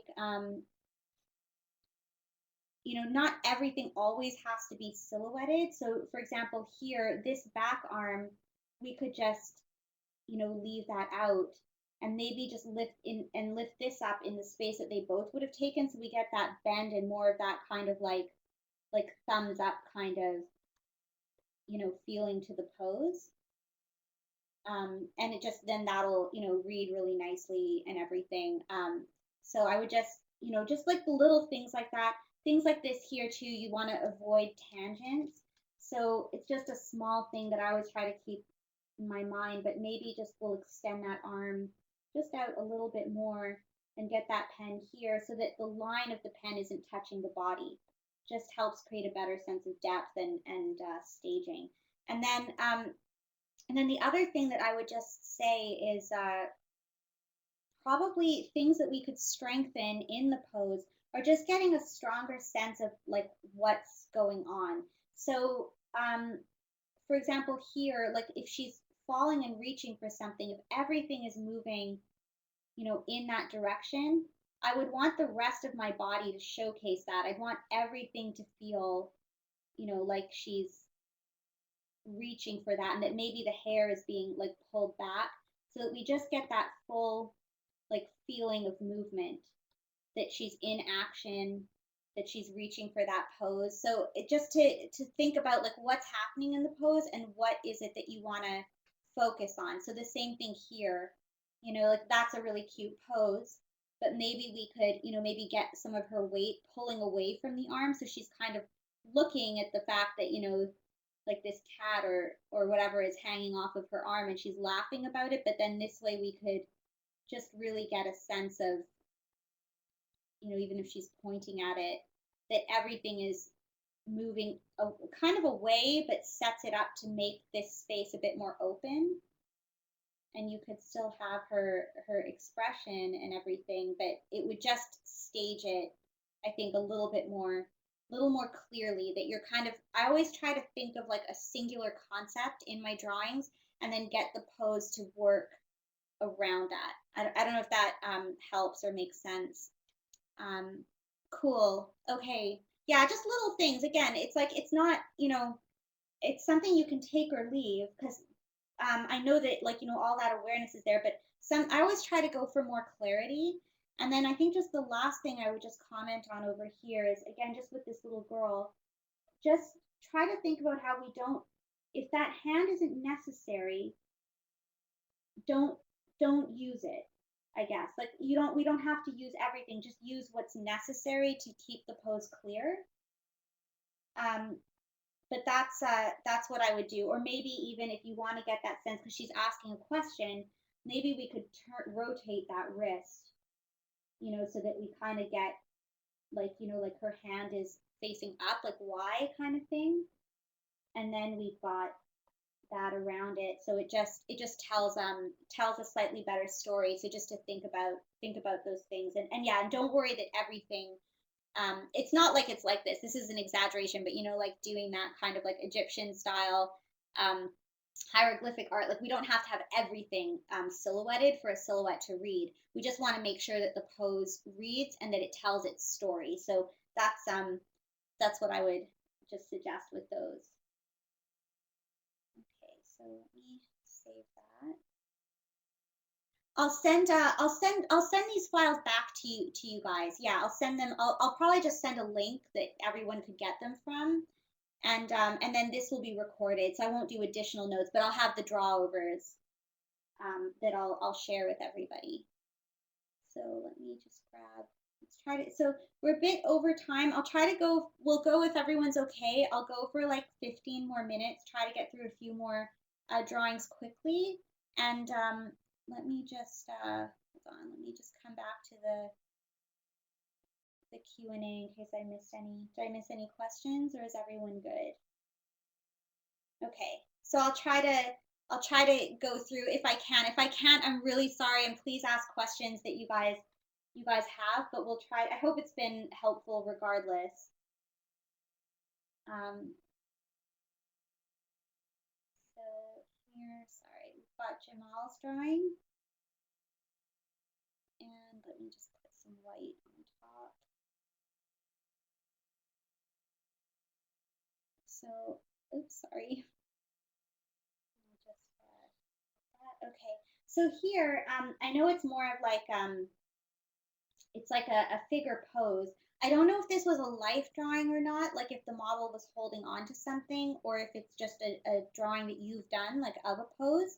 If it's an illustration, very much like what I just said with Andrews, I would recommend having a sense of direction of what you want. Like it's a lovely drawing. There's a nice sense of rhythm, flow, you know, uh, the line quality, the lines are very nice.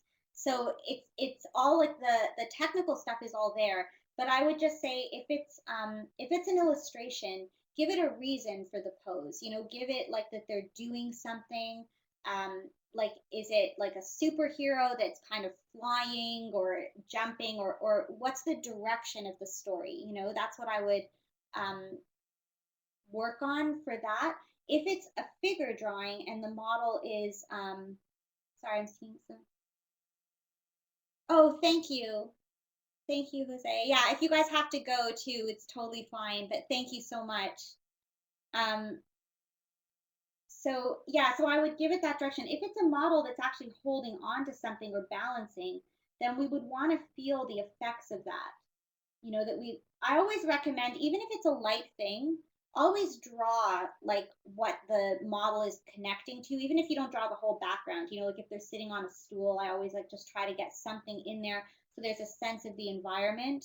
um but okay, so it's the model jumping. So again, because I guess you would have to you probably kept drawing after they jumped, right? Because like this, like you wouldn't be able to get all this information down in 5 seconds. I mean, I don't know, maybe you can, like I can't. So I'm guessing you probably still had to draw a bit more afterwards. So if they were jumping, try to think about, are you getting them going up or coming down? Or what aspect of the pose did you capture? Like if they're coming down because the hair is kind of looking like they're coming down, the arm feels like that too, like we're getting a little bit of a drag on the arm. So that looks like it's coming down. But then maybe we could get more of, if they're coming down, there would be a release in the body. So when we jump up, our abs contract, and we have a contraction in the torso. When we fall, the spine actually releases itself. So we'd want to get maybe more of that sense of the release, and maybe more of that leg reaching downwards, because that leg is going to have to catch them. Otherwise, if the leg falls on an angle, right, they're going to break their leg. They're going to fall over. So we'd want that leg to look like it's reaching to where it has to catch them. And we want to get that release. So and here this leg is dragging behind because it's not reaching. So that's fine. Like the angle that you have where it's kind of lifted, like they're falling is up there. And then maybe this arm again would be lifted a little bit more in the shoulder, to show, sorry, I'm doing it really quickly, but just to show that they're falling and how the head would be a little bit more like behind. And so at least this way we're getting a sense of them falling down with these pieces being like left behind. And it helps to tell that story a little bit more. It's, I don't know if that helps. It's a small shift, but you always, again, it's kind of like what I was saying. I think it was in Daniel's at the beginning. It's always to have the awareness of what's the body doing, and by knowing what's going on in the body, we can know how to draw the forms that affect it. So that's the does that help? That's the thing that you always want to think about, with your poses, and that's really that's why I call it like the book movement in form that I've worked on, because it's that concept of like the first half of the book.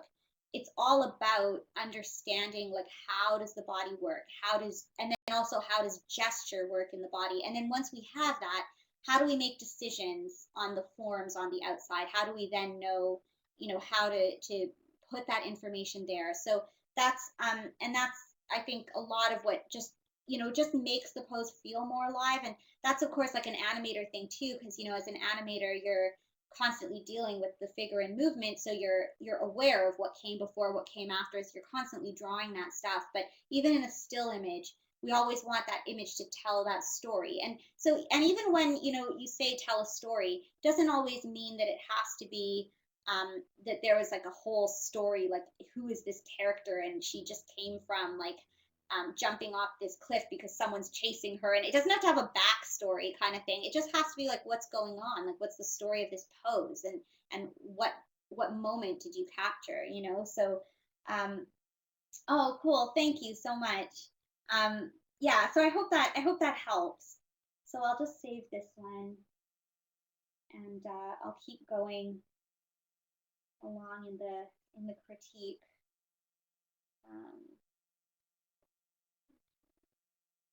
so Malin, go through this one.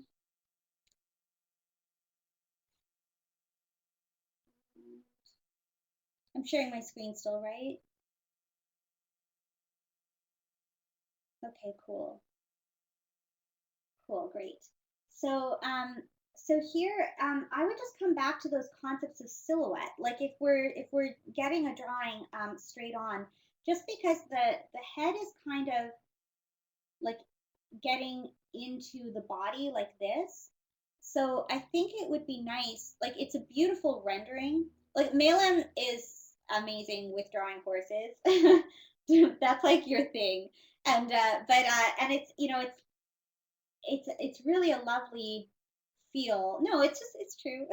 The rendering is very nice. We just want to get, I think it's just me, for me more, it's not like a correction on the drawing. It's just trying to stage it a bit better. Like maybe if the head is this way and this leg is forward, what if we put some more twist? I'm just, again, this might not work. I'm just kind of playing with it. But what if we got that leg just to kind of go in this direction a little bit more? Like it's still going to be foreshortened, but we get a sense that it's moving forward, and that the body, like if this was the center line, the body of the horse might be there. And then maybe we could do something that the head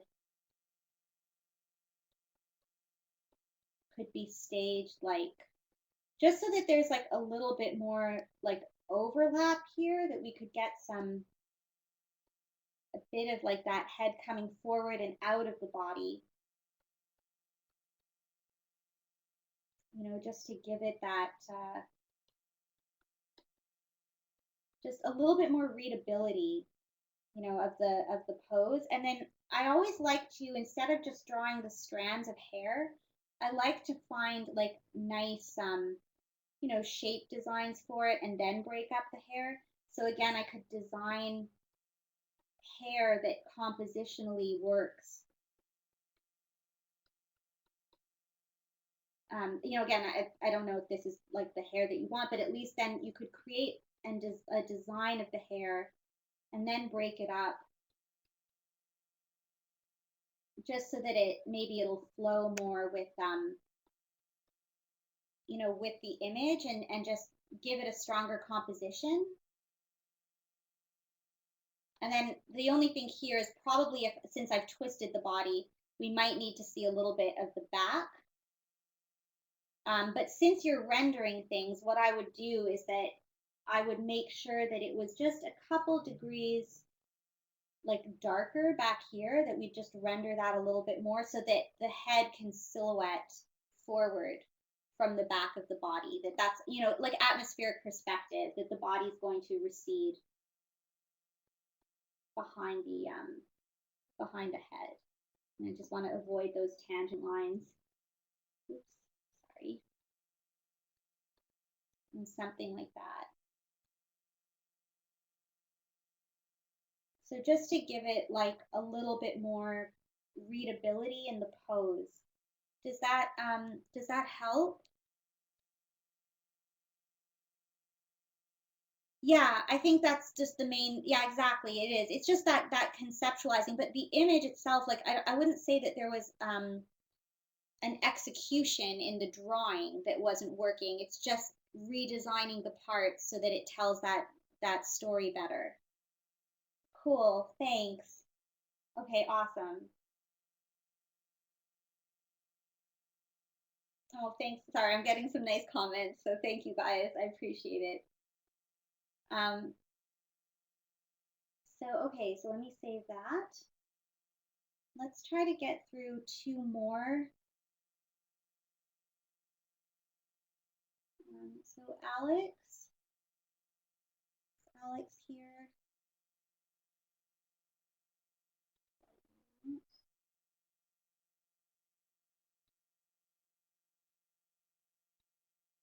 And then here, yeah, this is a really lovely gesture. Great, hi. And this is very nice. So this is kind of, what you've done here is a good example too of having that sense of like a confident sort of line, that's looking really nice, nice movement. I think just little things that I would say, I think, you're approaching it, definitely it's a good approach. You're getting that movement first before you define the forms, getting that sense of the pose in there. So I would just say, watch your proportions a little bit. Just the figures, the legs are looking a little bit on the longer side. Usually, again, I'm not, I know that you guys who have taken my classes know this, but I'm not really a big fan of doing the whole like the figure is 7 heads high or things, because we all have different body proportions. Some people have bigger heads, smaller torsos, different things. But a reference that I do use, because it's quite adaptable, is I do just use that the on a woman at least the crotch is about halfway the height of the figure. So it's you don't have to follow that perfectly, because the truth is always in the model. It's not, you shouldn't have a we don't all look like Ken and Barbie, right? Like everybody has their own unique proportions. But as a general rule of thumb, at least it can be a reference so that you know that the perhaps the figure would, with the length of legs that you have, the figure would probably be a little bit taller, something maybe a little bit more here. So just to be careful, if you're mindful of your proportions, and the arms, again, because the torso is a little short, the arms feel a little bit short. But the quality of the gesture, the information is in there. The lines are looking really great. Like I know Alex, so I know she's probably been practicing a lot at school and going to life drawing. So uh, Oh, Kathy, that's a good question. So I'll come to that in a second. But yeah, I think I would just say mostly just watch your proportions. And again, because even though it's a quick gesture, we still want those proportions to be there. And then the only other thing that I would say as well is just again watch that placement when you get, if we use a shorthand for the feet, I would almost say it's better to even not use a shorthand, just let that gesture contact a sense of the ground. Then if we use a graphic shorthand that doesn't feel that it has a contact. So at least if you use a shorthand here for the foot, just make sure that it really feels like, that foot is really solidly placed, because it's those areas that can really just make or break the drawing. Like if the figure doesn't feel, even in a gesture, and I don't mean like if this is like a 30-second gesture or something, I don't mean spend another minute on the feet because obviously it'll look overworked in the foot area. But just to, the more that we practice it, the better we get at it faster. But just be aware that, even in as a quick resource, just make sure that there's a sense, that if we were to draw the ground, you would know, like you would really feel like the figure was solid on it. Does that help? Yeah, and it's just something, like all of these things, sorry, just to come back to that body thing, again, I know I'm being repetitive and hopefully if you guys have my book, you're going to read all this, um, a lot of it too is that gesture work is very challenging because it basically reflects in a small amount of time your amount of knowledge because you've got 30 seconds. How good are you at applying it? That's, kind of, not that that's the only thing about it, but it's, that's part of the truth of life drawing. Like life drawing is a very true testament to the moment that you're in. And so I think, at the beginning, and I talk about this in the theory portion of my book. And oh, that's another thing. If you guys get my book, make sure you read the theory. Don't just jump to the pictures. Okay, that's something I'm concerned about. I'm like, I hope they read the first part. This is very important on how you approach the drawing. But but um, but it's at the beginning, for example, like if you're thinking about grounding the feet, right? Sometimes it might overwhelm your gesture. Like you were doing these nice loose gestures and then you get stuck in the feet because you're so worried about it. But don't let that freak you out. It's totally natural because every time we're learning something new, it takes up a little bit more of our time and focus. The idea is just that through that repetitive practice, eventually it's just going to become like a nothing thing for you and you're like done, and you get it. So it's a natural thing, like, and that's why learning all these techniques, it's important that they're isolated, that it's not just that we have like even how I break down gesture, it's not just like do the gesture. The first half of this book, like 100 pages, are about gesture, because there's a different thing to think about. There's many different things to think about. And so it's important that they're all individually mastered. And then when they become part of your subconscious, then they all come together again, that they're all part of a process that you do. But we do need to get kind of stuck on them once in a while. So just don't, sorry, it's not that you said that, Alex. It's just that when you made that comment, it's like, oh yeah, that's like, um, you might notice that you're drawing a bit darker if you're worrying about it near the feet, but it's just a natural thing and it'll pass. Um, so did I miss any other? Oh yeah, so Kathy, you're asking about pushing the poses. So that's a personal thing. Uh, in this book, I give everyone the tools of what you need to look for if you were to push the pose. But I am a life drawing purist.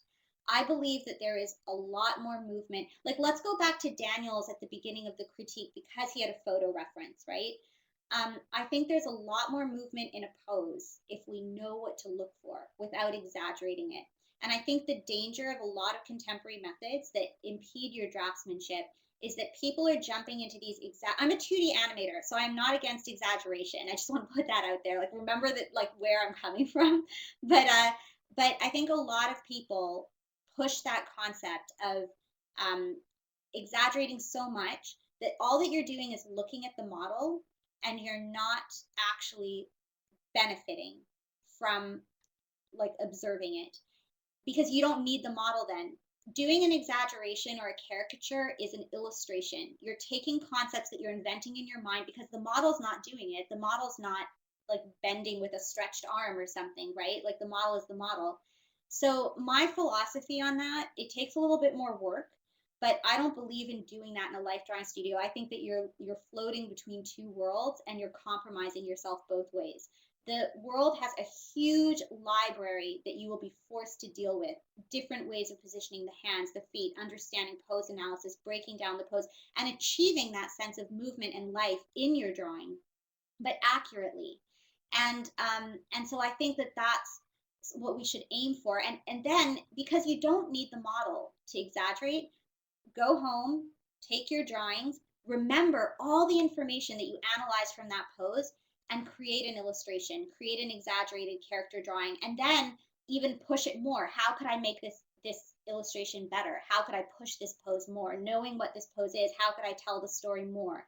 And then you sit there and maybe you do 10 drawings, but you're so focused on getting a better pose that you benefit more from caricature that way. And you also like reap the rewards and the wealth of your life drawing session. So that's what I would, that's my take on it. And I do believe though that it's because people don't know what to look for in a gesture that we tend to want to exaggerate. But if you actually really knew how to look inside the body, there is so much more movement going on than what we observe from the outside shape. So again, it's a personal philosophy, but that's a really great question. Um, so sorry, just want to make sure I didn't. And sorry, and I think I got a hand raise from.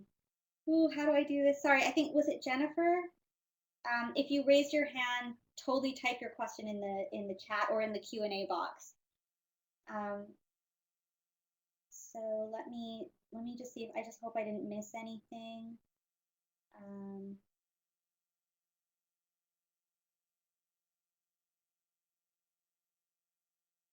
oh, thank you, Jordan. Sorry, I'm catching all these.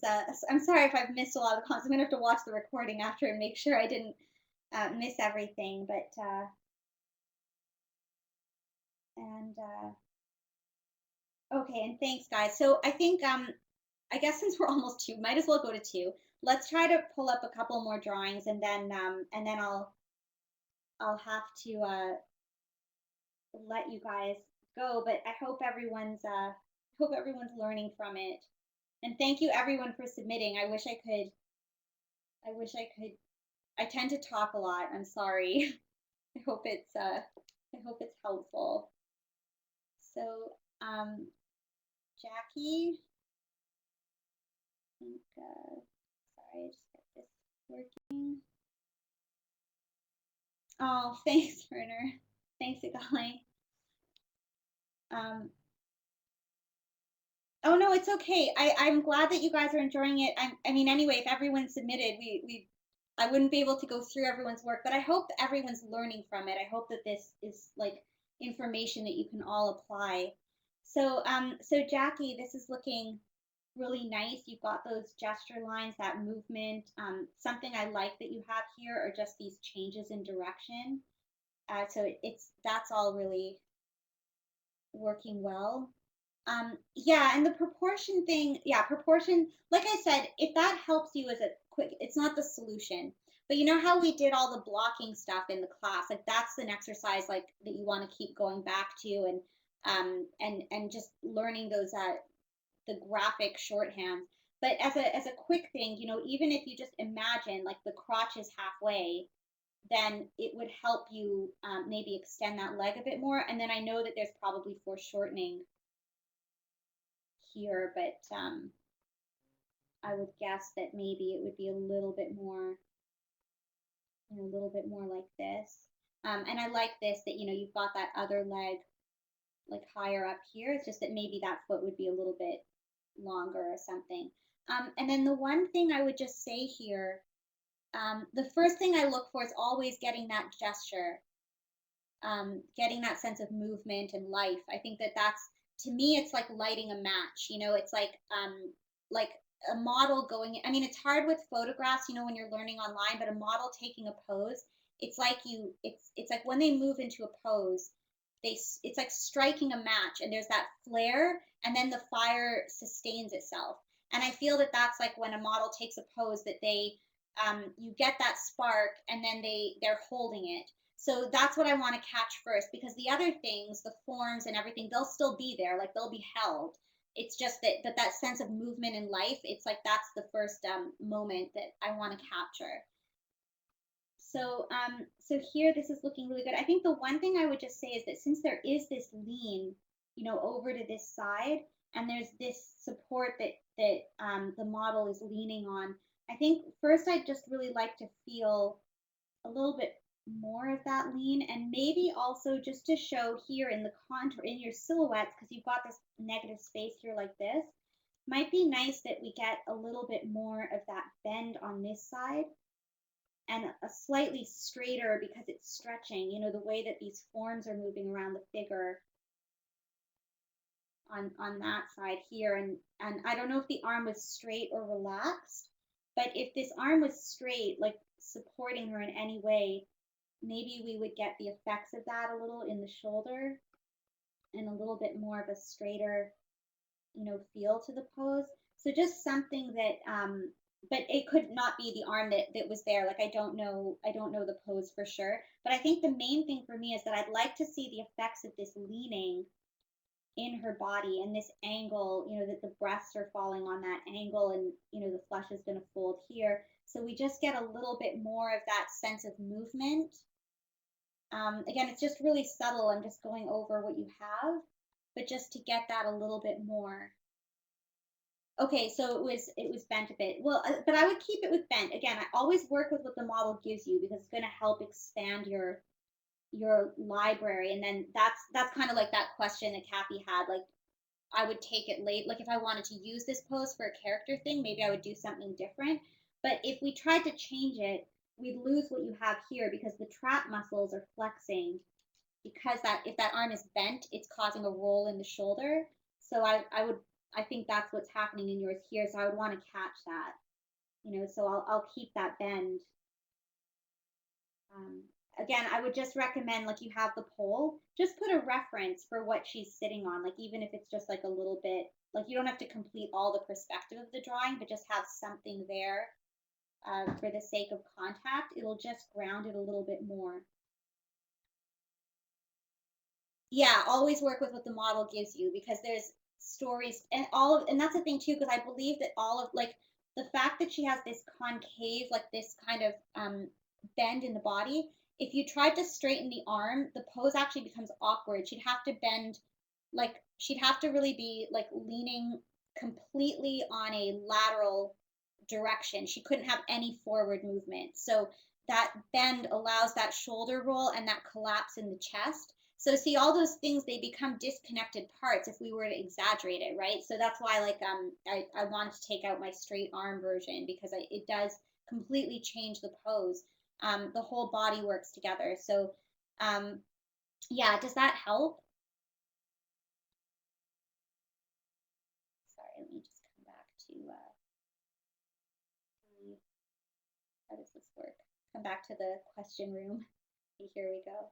Oh, and Jordan, I see that you raised your hand too. Sorry. Uh, Key books. Oh yeah, I've read all of them. I've read like I literally I have a bedroom full, like, shelves of, I don't think there's a book that I haven't come across, even if I didn't like it, because I think that it's good to know what you don't like and make an informed decision about it. So yeah, I think my favorite hands down is The Practice and Science of Drawing. Best book like I've ever read on drawing. And I've always I learned a lot from The Illusion of Life. Stanchfield is great, but again, it's not really a book on how to draw. It's more like the kind of stuff I would talk about in my third book, like thinking of the story and the life. Like it's a great guide for animators, but it doesn't teach you like this is how you build a drawing. This is how you draw. It's really about the personality and the storytelling, and that's all important stuff too. It's a different resource. And then the Charles Bard course, I love that. Bridgman is great for structure. I really like the insight from Robert Beverly Hale. I've read Sargent's Notes. I've read, the Gottfried Bommes book that, like, Werner, actually, who's here, hooked us up with when we were in school, is still one of the best anatomy resources I've come across. So there's a lot of great books. Actually, on the Studio Technique website, I have a little recommended reading list of some of the books that I've really liked if you guys are looking for some books and stuff. But if you told me to say one book, I would still say The Practice and Science of Drawing. It's the best, and it's free because it's in the public domain. You can read all of it online. So was that your question for the hand up, Jordan? Um, So Daniel, yeah, that's a huge question. How do we go about establishing a sense of physical connection through the forms? That's the gesture thing. That's actually, sorry, and I don't want to not answer it. That's like the whole thing that I go through in my book. Like the only reason I say that is because it would take us like 30 hours. But it's it's getting that, like, it's learning how to translate your gesture into a structured image, and the relationship of all those forms. But a lot of it is just understanding body mechanics and how the body works in a short sum up. Um, okay, so sorry, I'm trying to go through these questions so I can wrap us up in a reasonable amount of time. Um, okay, so Raj, you're asking if the courses on studio technique are taught by myself or if there's other instructors. No, studio technique is just me right now. I would love to be able to afford other instructors eventually, but my life drawing program is my own design. So right now, I feel the most comfortable teaching it.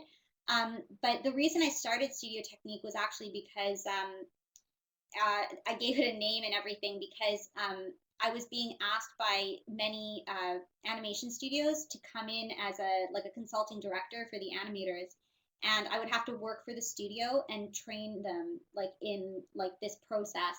And so then I'd have to work contract all the time. So eventually I just decided, you know what, I'm going to make my own company and they're going to be my clients. And then that's sort of how it started. So there's the umbrella of Studio Technique, and then they, instead of me having to work for them, they came to me, and it was a client contract like that. And then that's I started teaching classes because some of those animators were asking if I taught outside of those consulting courses, and then it just kind of grew from there. But because there is like a company now, I really would like that in the future to get other people in that all celebrate the same kind of like drawing and animation that I love, and bring their experience and their knowledge to help strengthen it. So it's definitely a goal. It's just, since it's just me, it's like it's slow moving because it's a budget thing. But that's the yeah, thanks for asking. But that's where it's at right now. Oh, and thank you, Werner. Sorry, Werner had to go.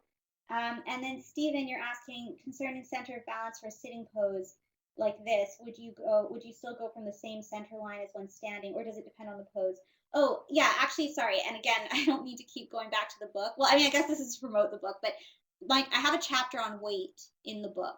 And so it would talk about how we distribute weight in different poses and stuff. So I break all of that down. So I go into it quite extensively. But in a nutshell, though, it would be, the weight in this case is distributed between many parts because in this pose, it's distributed between sorry, let me stop this so that I can take away this here. Um, there, now you guys can see it. So it's distributed between the weight on the pole, it's distributed between her bum sitting, a little bit on her feet, right? Because imagine if you're sitting on a chair but you want to lift your feet, you'd notice that you have to shift your weight back. So it tells us that there's some weight on the feet.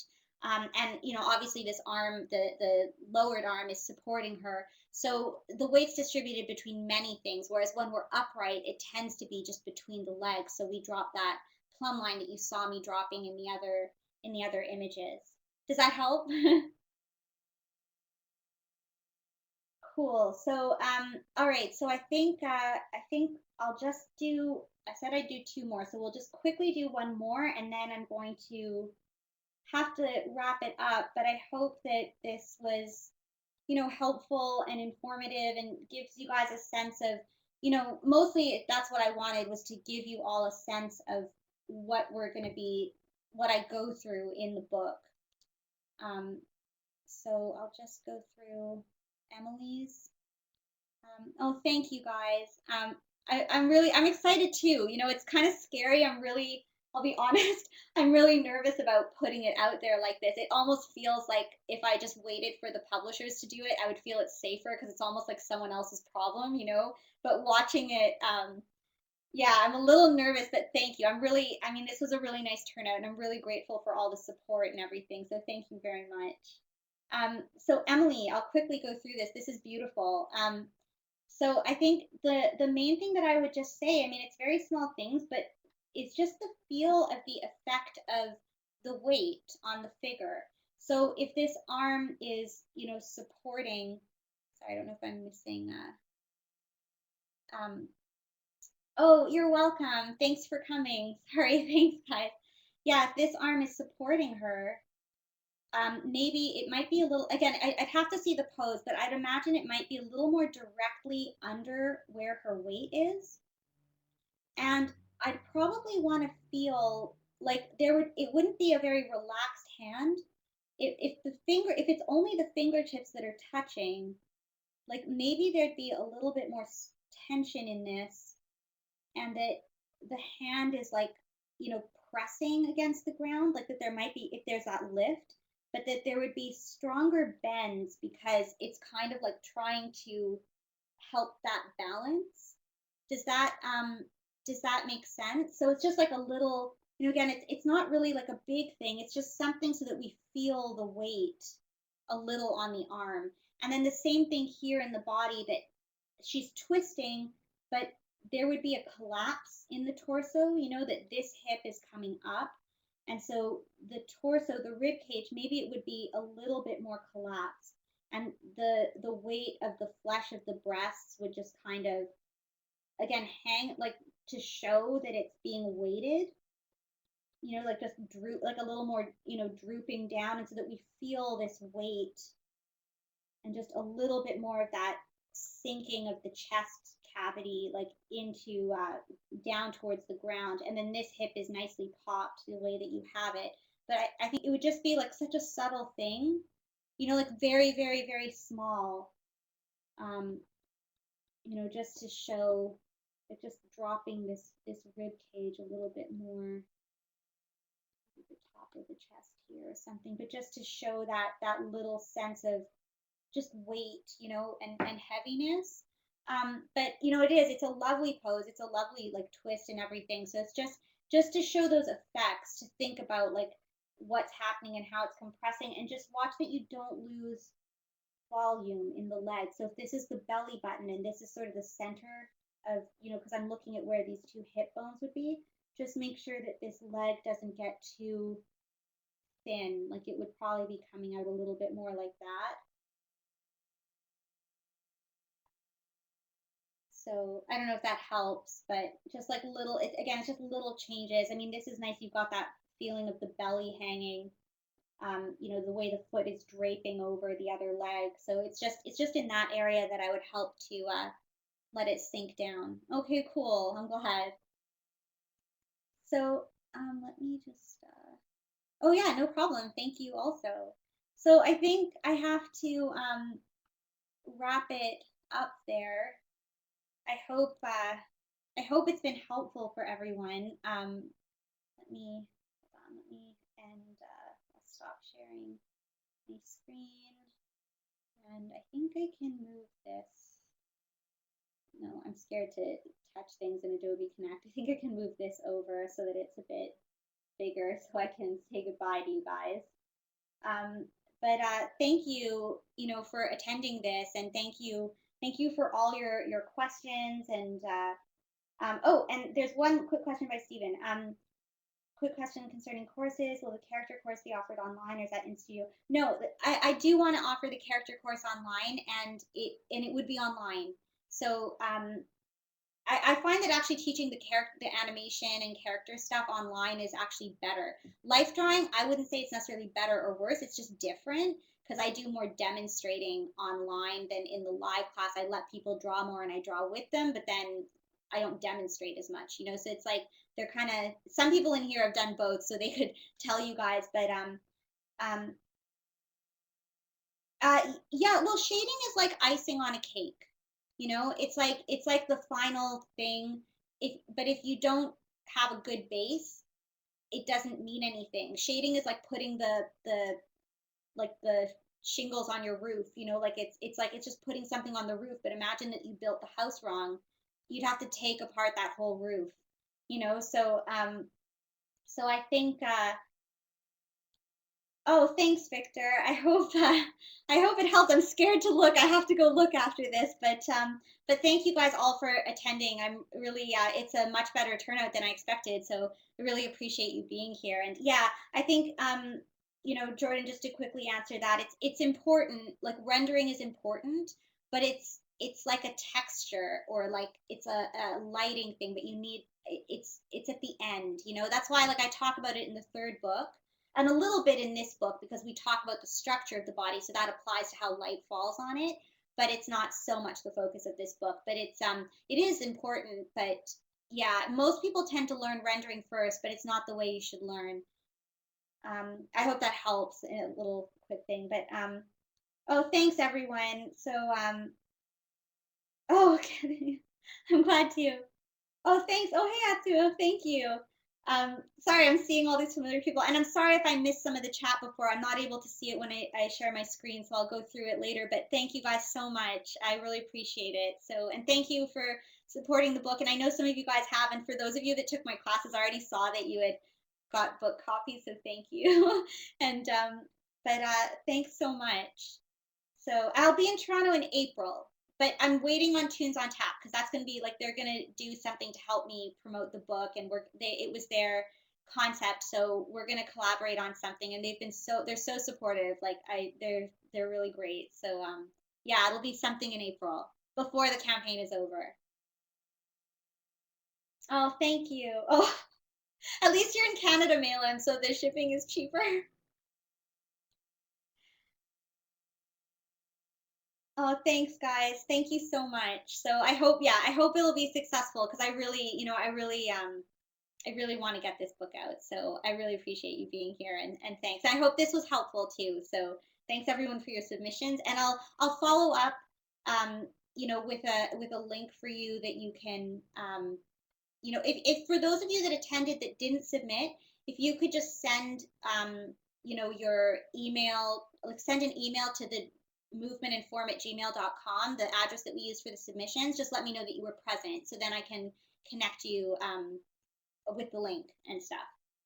Thanks, guys. So cool. So I'll let you guys go. Thank you again. Super appreciate it. And have a great rest of the weekend. And thanks again. Thanks for coming and thanks for supporting the book and supporting me. So thank you.